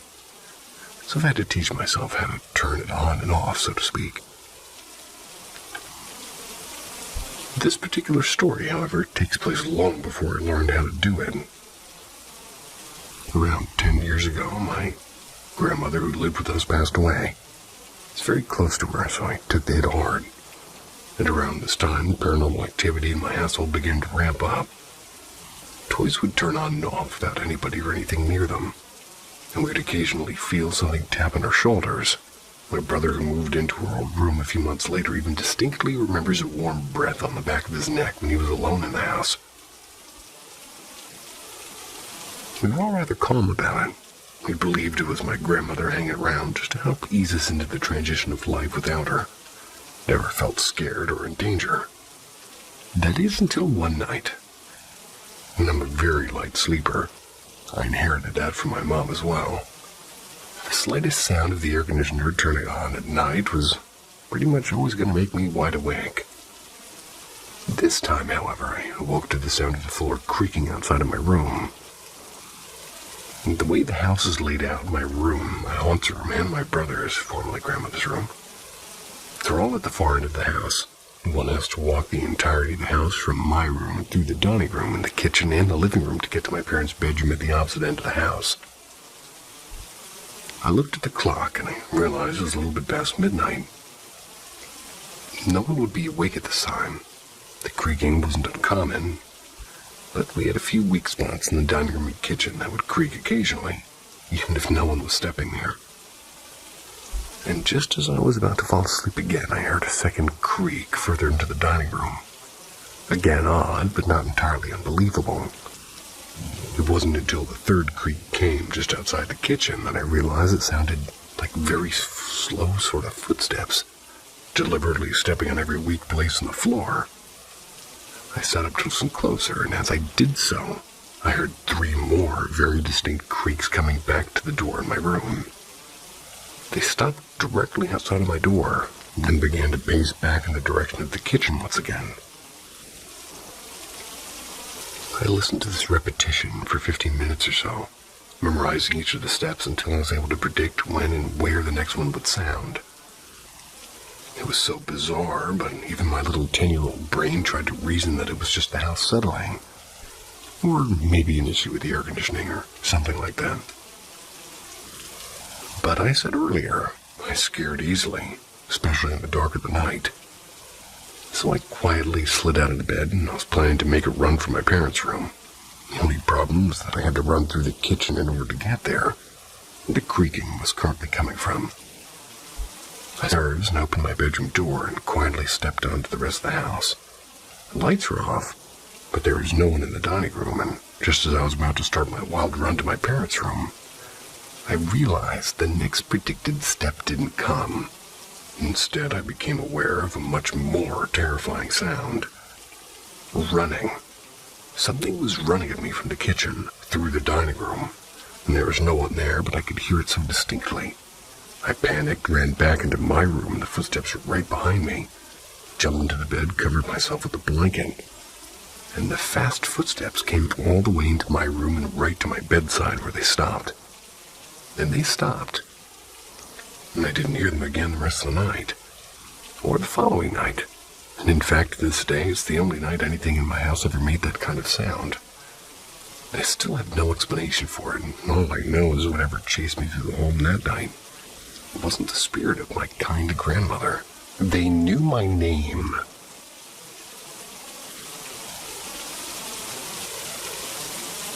He and my mother were very close growing up, had a strong bond. They connected in a way my mother didn't with any of her other siblings. So when he passed away, my mother took it extremely hard. I was still a baby at the time, so I regrettably don't have any memories of the remarkable men my mother tells me about. And even to this day, she can hardly talk about him without tearing up. When we do get to talk about him, though, the subject of the paranormal almost always comes up.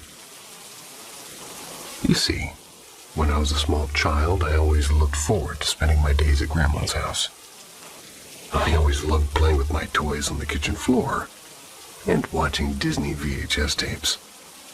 I know, in the living room. I always hated nap time, though. The house was a small, older two-story home in a hilltop area of a relatively well-known city. And my grandmother, well, she lived in it for the majority of her life. When it was nap time, I'd be placed in my crib in a quiet bedroom on the second floor. I was never comfortable in that room. I always attributed it to my rebellious child brain associating it with the dreaded nap time. But looking back at it now, I believe something else was to blame. Sometimes while napping, in quotes, in my crib, I'd like to sit there and watch the bars move as I recount to my mom years later, but all of a sudden the sturdy bars keeping me from escaping my little prison would sort of liquefy and wave back and forth underneath the railing. I'd reach out to them, and they'd be completely intact once again, and along with that I'd occasionally hear my name called in a sing-songy male voice. It never scared me, and it didn't feel threatening or dangerous. And in truth, it sounded more like a voice in the back of my head than something out loud. And as a kid, I thought it was normal. I figured everybody occasionally heard a voice different from their own internal thoughts and brushed it off. No, not really. As I grew older, a second voice developed. Still male, still polite and friendly, but distinctly different from the other voice. Sometimes they talked together, but would always be the same two-toned word. Ellie. Again, I never gave it much thought, and as I got older, I no longer needed the crib and no longer got to watch the bars swim in the air beside me. But instead, I got to bring my toys upstairs with me when my grandmother needed a break. Still, the voices would continue. After we moved from the city and into the countryside, I stopped hearing the voices altogether. It faded into the back of my mind as an odd memory. But it wasn't until rather recently that the thoughts resurfaced, and I brought it up to my mom in the car during one of our discussions of the paranormal. It's kind of weird, right? And looking back, it only happened in that one room of Grandma's house. I told her, expecting her to quickly agree and move on, and instead, she got that somewhat sad look in her eye as she focused on the road. Well, that was Uncle M's room when he still lived with your grandma. That was her response. She quickly followed up with, and that was the room your grandfather died in. I was stunned, to say the least. For a few years of my childhood, I heard two very distinct male voices in that room. And only in my early 20s did I figure out exactly why. My most terrifying encounter. This is about 2 years ago. It happened over 3 days. And also, a dear friend of mine had made me a protection bracelet prior to all of this happening. Even though I don't seek them out, spirits have always seemed to kind of draw to me. And during this time, I was struggling with my purpose, and I had been spending a lot of time in prayer. I would ask God what I should do with my gifts and talents. Day 1. One night while I was saying my evening prayers, I heard a deep, rough-sounding voice say in my ear, "I can give you power." I ran down, and while my spine and all my hair stood on end, I continued to pray, though. The same prayer, but also for protection. The room felt very heavy and cold, and the voice said it again and much louder. I immediately responded with, "No, you're not welcome here." And it laughed, but backed away. The feeling in the room lifted a bit, but it wasn't done. Day 2, the next day, I put on a bracelet that my friend had made for me. I kept seeing shadows moving in the corner of my eye, and that night I couldn't sleep and I felt very uneasy. And as I was laying in bed, I saw a huge shadow move across the ceiling right in front of my eyes. I felt something prick my skin. My protection bracelet had snapped. Beads went everywhere, and the metal looked like it had been burned. I started to pray again. And as I prayed, I heard other voices telling me to keep praying. They would say their names, and then tell to keep praying. I stayed up the rest of the night. Day 3, I got up and prayed around the house, and things started to die down, but I was shaking and crying with fear, and I called my friend. She came over as soon as she could. It made itself known to her as well, and she called on the name of the Lord and was able to drive it out, and thankfully it hasn't returned. I gave her the broken bracelet so she could see it and maybe fix it. She agreed that it looked scorched and took it back with her. She said it was a demon, and I consider myself lucky and blessed to have her as a friend, and have made it through this event unscathed. Please help me make sense of what happened in my childhood. To start with, I come from Eastern Europe, Ukraine to be specific. Ukraine is a fascinating country, because while being an advanced society, Ukrainians hold old beliefs and follow traditions established centuries ago. This old set of beliefs and values is what causes our people to search for answers to questions they do not have the courage to ask themselves from traditional or religious, rather than scientific sources. This is exactly what happened in my case, and to this day I have no explanation for the following. We were about 4 to 6 years old when everything started. My kindergarten classmate, previously a happy and healthy friend of mine, suddenly started becoming lethargic and began wasting away day by day. Everyone noticed the unforeseen changes in her appearance and behavior. Teachers, and nannies, and other parents, and us kids. Although we did not necessarily understand that something bad was happening to her. Things were progressing pretty quickly, and in a matter of weeks she looked skeletal. Her skin was pale gray and eyes sunken. She always had this woeful look on her face. This is when even the least attentive ones of us noticed that she had become a mere shell of that cheerful girl she previously was. Worst of all, nobody knew exactly what was happening to her. And I remember my mom telling me that her parents took her to several doctors. Yet nobody seemed to understand what the problem was. This is when her parents stopped trying to seek out doctors to examine her.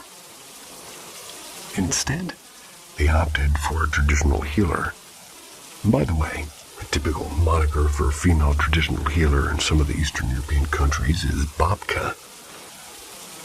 Most of them are female, although there are a few male healers out there, I'm sure. But thankfully, this babka did help my friend, and she miraculously recovered, almost in an instant. The babka claimed it was was a maleficium, or maleficium. And that's what was slowly killing her. A curse, as I understand it. None of us ever found out anything about her situation beyond this blunt yet perplexing fact. As my friend was struggling with her malady, I started having recurrent nightmares. And these nightmares were unlike, well, any I'd ever had to endure before. And now that I think back to them, the only thing that comes to my mind is a bad trip that repeats every night without a known trigger. These nightmares were quite different from regular nightmares you randomly get here and there. They were more like a series of short gifts, and they get played on repeat. At least that's how I would describe them. The content of my nightmares was not scary in a traditional sense. Yet, they would shock me and wake me up every night sobbing. I vividly remember only 3 things that I would see every night. Although, thankfully, I cannot recreate them in my head anymore. One of the nightmare gifts, as I would put it, they would have a chessboard with dolls. Barbie dolls, dressed as ballerinas, standing on every other black square, spinning all together in one direction. And another just consisted of me looking at the street in the summertime through the eyes of somebody behind a wire mesh fence. The third would be a textured paint on the wall, a dark reddish-brown wall with specks of blue here and there. I would see it from afar, and again through somebody else's eyes or very close, like a macro lens. These things sound like they do not belong in a nightmare. But please believe me when I tell you that nothing else terrified me more than coming back to these dreams. The dreams where I got to look through somebody else's eyes were the worst for me. This is when I felt the most unexplainable raw fear, but not as the person who was watching. And that person was nothing but curious and eager to see more of what they were looking at. The fear I felt was something that someone who is being watched would feel. Every night I'd go back to sleep. I'd see these same things over and over until I wake up screaming, over and over on repeat. My poor mother could no longer watch me suffer. So just like a normal Eastern European mother would, she decided to take me to Babka. Here's where it gets kind of blurry. I don't remember if it was that same Babka that helped my friend, but this woman was recommended to my mother by someone else, and sadly I don't remember much about my visit to this woman's house. I only remember that it was kind of a gloomy winter day, and that she lived on the other side of her town. I cannot quite picture her house anymore, but I do remember her, and she was a woman in her 70s, and had white hair and icy gray eyes. She was missing a hand, and we had an interesting first encounter. She scared me shitless, and she told my mother that I, a child, had the eyes of an old soul who lived 1,000 lifetimes. But needless to say, she made a great first impression. What followed was a traditional ritual of egg cleansing. She sat me down on a chair in one of the rooms, started rolling an egg all over my head and face with her stump. Excuse me. What? Anyway, so this lady is rolling an egg all over her head with her stump, and well, I don't remember what the outcome of the ritual was, but I did learn from my mother later on in my life that the yolk should not have any black spikes in it when you crack the egg after the ritual. Or any egg, but okay. She never told me if I had any black in my egg then, but I hope I didn't. Black particles in a post-ritual egg means there is a curse or bad energy in the egg removed from the receiver of this procedure. Or a very sick chicken.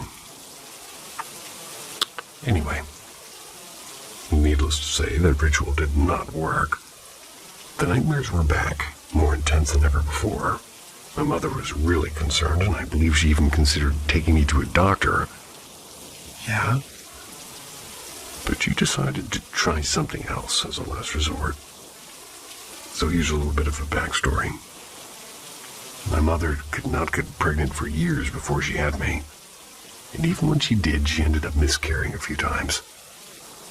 She had quite a few health problems, which resulted in her living with only one piece of her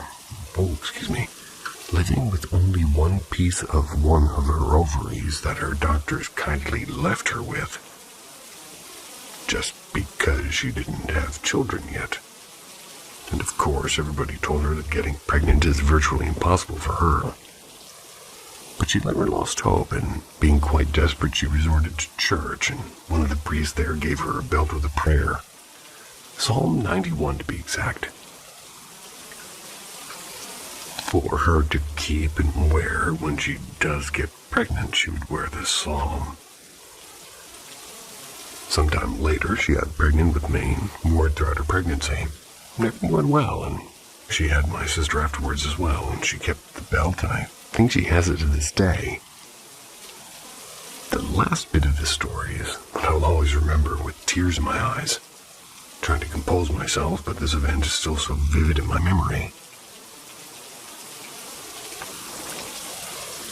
When I was having yet another one of my nightmares, I woke up screaming and begging my mother to come to my room. She walked up to me with this belt in her hands and sat next to my bed, and she told me to try my best to relax. And as I was laying there in my bed with my eyes closed, she read Psalm 91 from the belt over me. As she was reading the prayer, I fell asleep. She said that a single tear fell from my eye when she finished the prayer. I never had these nightmares again. To this very day, I can't find a satisfactory explanation of what happened. I have many questions. Was my childhood friend cursed? Does my experience have anything to do with hers? Is the fact that a prayer was what ultimately helped me get rid of something that plagued my life for an extended period of time a proof of the existence of God? Well, more than 20 years later, I still can't erase these painful memories because of how persistent they are. But I'm no longer certain I should, which is why I decided to share this story with you. Well, make of it what you will. Talking to my dad. Backstory.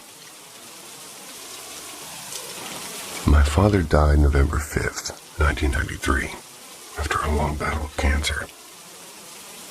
I was only a baby at the time, so I don't really remember him. But I do have pictures and everything. When I was much younger, though, I'd always talk to him and have little conversations with him. Which actually led to some school staff thinking I was legit nuts, having me evaluated for mental illness, which I don't actually have, and they never found signs or symptoms aside from random conversations with a dead man. What I do remember about being a kid was feeling somebody holding my hand or touching my face all the time. I remember hearing whispers like all the time and everything. But I didn't even remember up until I heard a recent EVP that got me all messed up.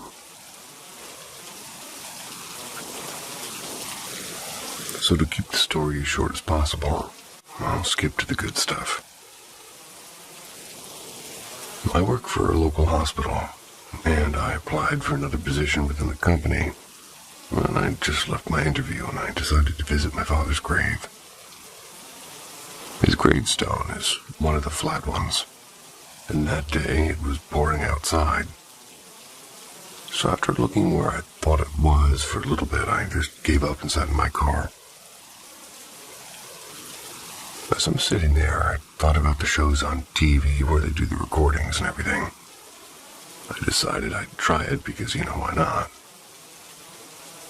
Now, at the time, I was crying, so you can hear that in the recording, but underneath you can hear a voice saying my name and saying that, okay, I'm right here.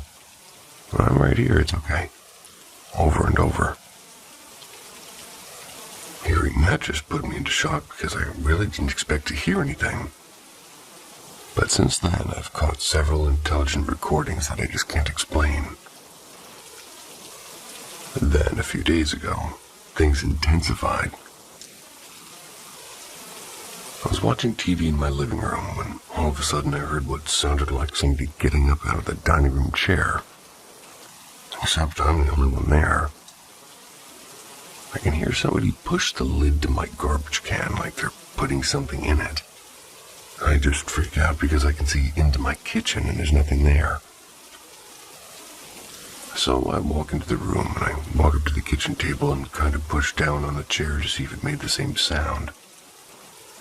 And all of a sudden, the trash lid flips again. I look at it for a second and just take off back into the living room because at this point I'm basically over it. And it happens again 2 more times. At that point, I'm just like, fuck this, and decide to take a shower to relax. But later on, I start recording again and ask who's there and why, and all I get is, I'm just here to make sure you're okay. So I tell it that I'm scared and I don't want to be bothered. And after that, you hear, alright, okay. And that was it. Don't even know what to think of that, and I don't even know who it is. I have the recordings, but I don't know how to put them here. So if anybody could give me some advice, that would be great. My experience with a Ouija board.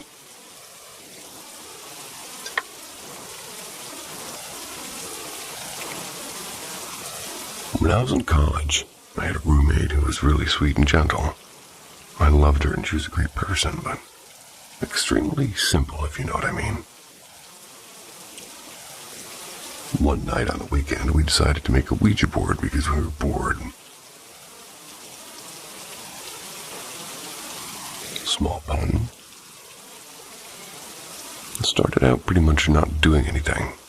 But after a few minutes, though, it started moving, except only when my roommate was touching it. It wouldn't move at all for me. I know it wasn't her doing it because I started asking questions about myself that she would have ever known, and it was answering everything correctly. It spelled out my mother's name, who I didn't even talk to, and had never told her or anyone or anything about it. It knew what city I was from, even though I just told everybody else from Boston because it's easier. I knew father's name who died, but I was only 9 months old and it knew everything. And after a few questions, though, it started to spell out strange shit like people and places that weren't really local or relevant to either of us. According to the board, it was supposedly a kid, and the kid that they said died in a river and all this stuff. But it started turning dark, so I just cut that shit off and, well, we're done. I said my goodbyes and decided to put it in the trash. But my roommate was still acting weird. She had like this dark demeanor about her, which is literally nothing like her. I was like, what the fuck is going on with you? She just said it was nothing and laid down on, well, top of her covers and everything. So I shrugged it off and went to the lobby of the dorm to watch TV. Later that night, when I just went to bed, she was still laying in that same position. I just decided to ignore her and go to bed. That night, I couldn't sleep for shit, and I kept seeing a black figure pop up out of the bathroom doorway. It was placed directly in front of my bed, so everything said fuck that, and I got a Bible from the RA. And that apparently didn't help my case, because little shit started moving around on my desk to the point where I went to sleep in the couch in the lobby. My RA really didn't want to let me, but I told her I'm not going back in there until either God himself shows up or sunrise. Well, we fucked up and something isn't right. Eventually, I did end up back in my room and I did fall asleep at a pure exhaustion. But that girl literally never went back to that sweet little mouse she always was, and even to this day, she's so different. I feel bad because nothing happened to me in a way it affected her, but didn't intend on anything to happen like that. I felt literally nothing when we touched the board except like a weird sort of rocking back and forth in my body that wasn't visible to my roommate. when I touched the cup, we used to sort of feel nothing, and it didn't move or do anything, only for her. Very weird. Never happened again as far as I'm concerned. Last year around May, this is what I experienced. Maybe a shapeshifter.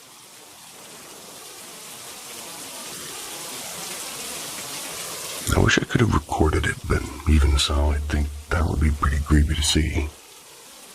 And to start, I believe in spirits, aliens, and everything, but with explanations and findings. I've seen my fair share of spirits, and, well, I guess you could call them interesting things. But this event was strange. What happened was late at night around 12 a.m. Me and my friend were at a park. And this park is gated, keep in mind. It has lampposts also. And this park generally is nice to relax at and feel the summer air. At the gate, small shrubs outline the whole park fence. It's not boarded, it's just bars. We were about to leave when I stopped right before we exited, and I saw a rabbit or a hare in the center. Then it hops left. I really didn't think nothing of it. And just before there were brown bunnies running around, but this one was white. Right when it passes the small shrub, it morphs into a cat, like it's some Harry Potter movie. The white fur just turning and morphing. I can't even describe it. And at this point, I thought I was hallucinating, and I was stunned, and I was trying to ignore it, and maybe it was my brain, but maybe I'm just experiencing something else. I've seen spirits. This was different. Although my friend next says to me, "What the fuck?" So she saw what I saw. I asked if she saw a rabbit morph into a cat, and she said yeah. And with that, I almost jogged forward to see if the cat was there. There it was staring back at us, but it ran out of sight quickly. There was no bunny around, and for it to be white was strange in itself. The shrubs that outlined were way too thin and small for a cat to hide in. I made sure I checked. So what the hell did we see? This is not the first time I encountered a white shapeshifter. A few years back, I did a meditation and met a white stag, but I felt his form was fake. I believed its form was like a facade to appeal to me. Never met the stag again, but they showed me space, so I respected that. Swedish gnome and ghost story.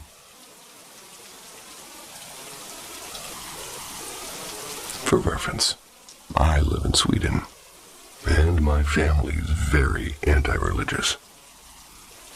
The house we live in is fairly old, dating back around 100 years. My dad is a very productive person, always gets new hobbies on the fly. One day he decided to start a bee farm in our backyard. When you take care of bees, you need a room that's very clean to keep out bacteria from the honey. He decided to use our shed in the backyard, which is, well, extremely small. The room can fit about 2 people. And in the room we have one desk which has a couple of drawers on it. In those drawers we keep all the necessary equipment when making the jars of honey.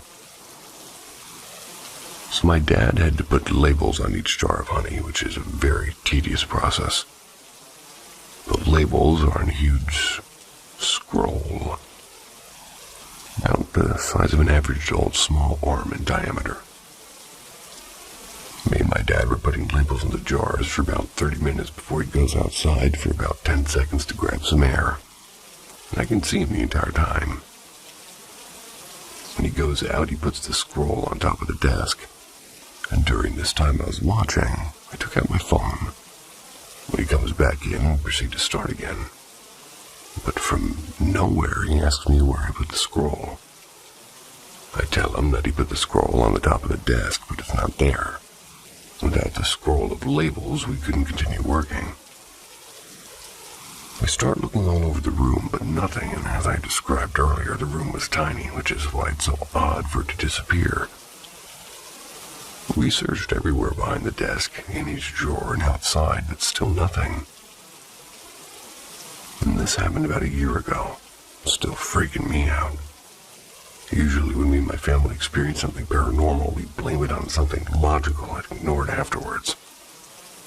But this incident cannot be explained. There's seriously nowhere for it to have disappeared to, and that's why I'm freaking out. Even in the unlikely event of it rolling outside, me and my dad would have easily spotted it or just heard the scroll. Moral of the story, gnomes might still exist in Sweden. And if needed, I can show a picture of the shed in the yard, the abandoned hospital. I'm 21. When the events that I will tell you here happened, it was when I was 15 or 16. I was fascinated by abandoned buildings at that time. And the first one that I found close to my house was an abandoned hospital. This hospital was firstly built in the early 1900s as a sanatorium. Then it was bought in the late 1980s by the regional hospital to become a palliative care center. My first visit was the one that started all the curiosity that I had about this place. In the beginning of the summer, I came to this 3-floor hospital. Our first goal was to take pictures of this beautiful decayed place. Everything was fine until we arrived at the 3rd floor. My friend suddenly started to panic and being a bit aggressive, yelling to me to let me out. I first thought that he was doing a joke, but he looked really scared of something. Since I didn't want to leave, I accompanied my friend outside, came back inside alone to take pictures of the empty corridors of the 3rd floor. The weird thing is that when I asked him about this a few minutes later, he didn't remember being aggressive or scared. He just remembered that we went out together. I didn't have any particular feeling about the place during this visit. I was just excited because it was my first time in an abandoned building. Not scared, just excited. My second visit was with another friend, and I didn't tell her about what had happened during my last visit. Like the last time, things started to become weird when we arrived to the 3rd floor. I started to feel a bit bad, like if something prevented me to breathe correctly. My friend told me a few minutes later that she was having the same weird feeling. I felt scared and didn't want to continue with this oppression sensation, so we left. The 3rd time, I went to the hospital with a camcorder. I've probably done the worst thing ever to this day. Before our second visit, we watched some paranormal videos on YouTube and wanted to get some answers to our feeling. Okay, 3rd floor.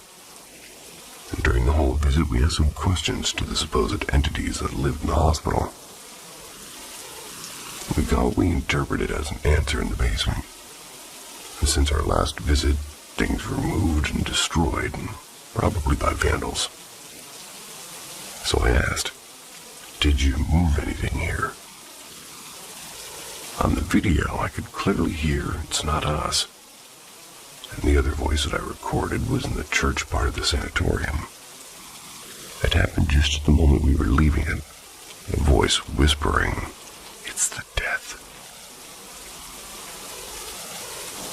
The last thing we did this day was to go to one room at the 3rd floor and ask multiple questions, waiting for answers while recording everything with a voice recorder, trying to get EVPs.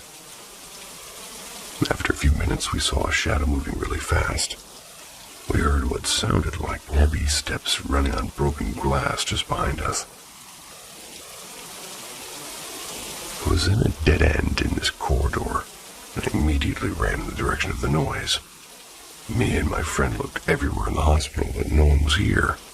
We ran out and left the area, promising that we'll try not to get any contact with these entities. The following night, I had sleep paralysis. I don't even experience that often. It was was with this black silhouette, and it was staring at me in front of my bed. This might have been a coincidence, but it was quite weird that it happened just after the scary episode.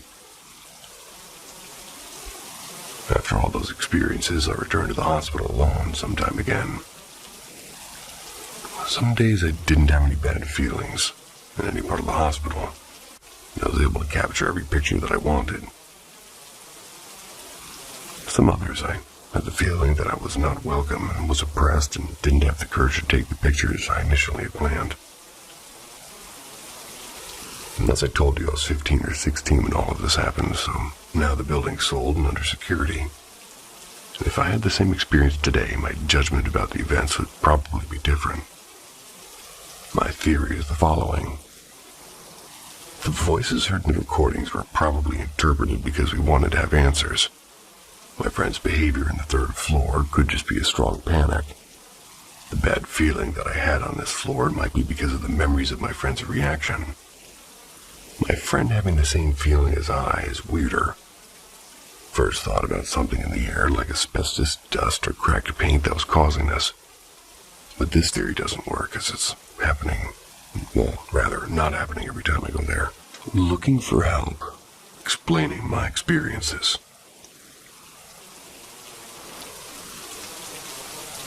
When I was in high school, I began to go out for walks frequently when I couldn't sleep. They helped tire me out and get thoughts out of my head. One night, I'm walking with my friend, who I will refer to as M. M shared my little pastime for similar reasons, because her home wasn't very inviting for her. On this night, we wandered around for a while until she wanted to go home. Since we're in the middle of a conversation, I decided to walk with her at least to the expressway so we could finish up the conversation. When we neared the area, however, she stopped and stared to the left into a patch of trees behind a parking lot. When questioned, she told me she saw somebody step toward us from the trees, but they disappeared when she did a double take. Being a teenager full of bravado, I drew a knife from my belt and walked out to investigate. I found out that the trees hit a sharp decline in land. I didn't see anything besides a creek, so I went back to Em and asked her exactly what she saw. Apparently, she saw what looked like a hooded figure step out of the trees toward us. That simply wasn't possible with the dip in the landscape. She said it stepped straight out. While she was explaining, I saw movement in the tops of the trees. Saw some unshapen blob floating in the air. Kind of looked like active camo from the Halo games. When I noticed it, it shot out over the expressway and disappeared, and when a man walked by and startled her, I laughed it off and went our separate ways. Now, I'd never really heard of shadow people before, but I swear to the gods I started seeing them when I was out on walks. Figure here, another there. One was even walking toward me from the front at one point before it disappeared into thin air. It never bothered me much, just was off-putting. The experience that stopped these walks, however, was the scariest thing I've ever experienced. I'd gone to the gas station nearby to get some snacks and a drink. While I was walking down a side street to get mine, felt my headphones get tugged off one side, snapped back into my head. Expected to see M standing there, but I wasn't so lucky. Instead, I saw a face. I don't know if there is a body, though, because I didn't have enough time to look. It had greenish, mottled skin that looked soaking wet and rotting. Its hair was also soaking wet, matted and tangled. It had no eyes, just two black shadows, and its nose looked like it was rotted away down to the bone. The part that freaked me out the most was the mouth. It was hanging agape and dirty, and it had way too many teeth to be a normal human mouth. I hightailed it home and refused to go out that night again. I did some light research, and I found no records of it drowning at the time. So for the life of me, I can't explain it. At some point later, I don't remember exactly how long, but I heard a growl in my room before an electrical buzzing noise that resulted in a light bulb exploding. That night's hard to remember past that point. My ex guided me through some rituals per her faith. The final experience I had was recent, about a year ago. I had returned from a visit to my girlfriend at the time and decided to go for a walk to clear my head of the negativity. While walking, I felt like I was being stalked, and at one point I noticed a white mass of energy dart across a lawn to my right. And as strange as it sounds, I don't think I saw it so much as I felt it was there. I could see it, but also couldn't, and I suppose I just don't have the knowledge to describe it. I hurried around a bend in the street and began to text my ex before my phone shut off and wouldn't turn back on. This turned into a sprint. As I got home, I tried my phone again. Turned it back on, no problem. And I'm moving out of the area anyways, but this was the last straw, and I don't think nightly walks are ever going to happen again. With all of this said, can anybody help me understand what in the hell was happening to me? I had only one experience in my home. The rest were all in the surrounding neighborhoods and plazas. Sweet dreams.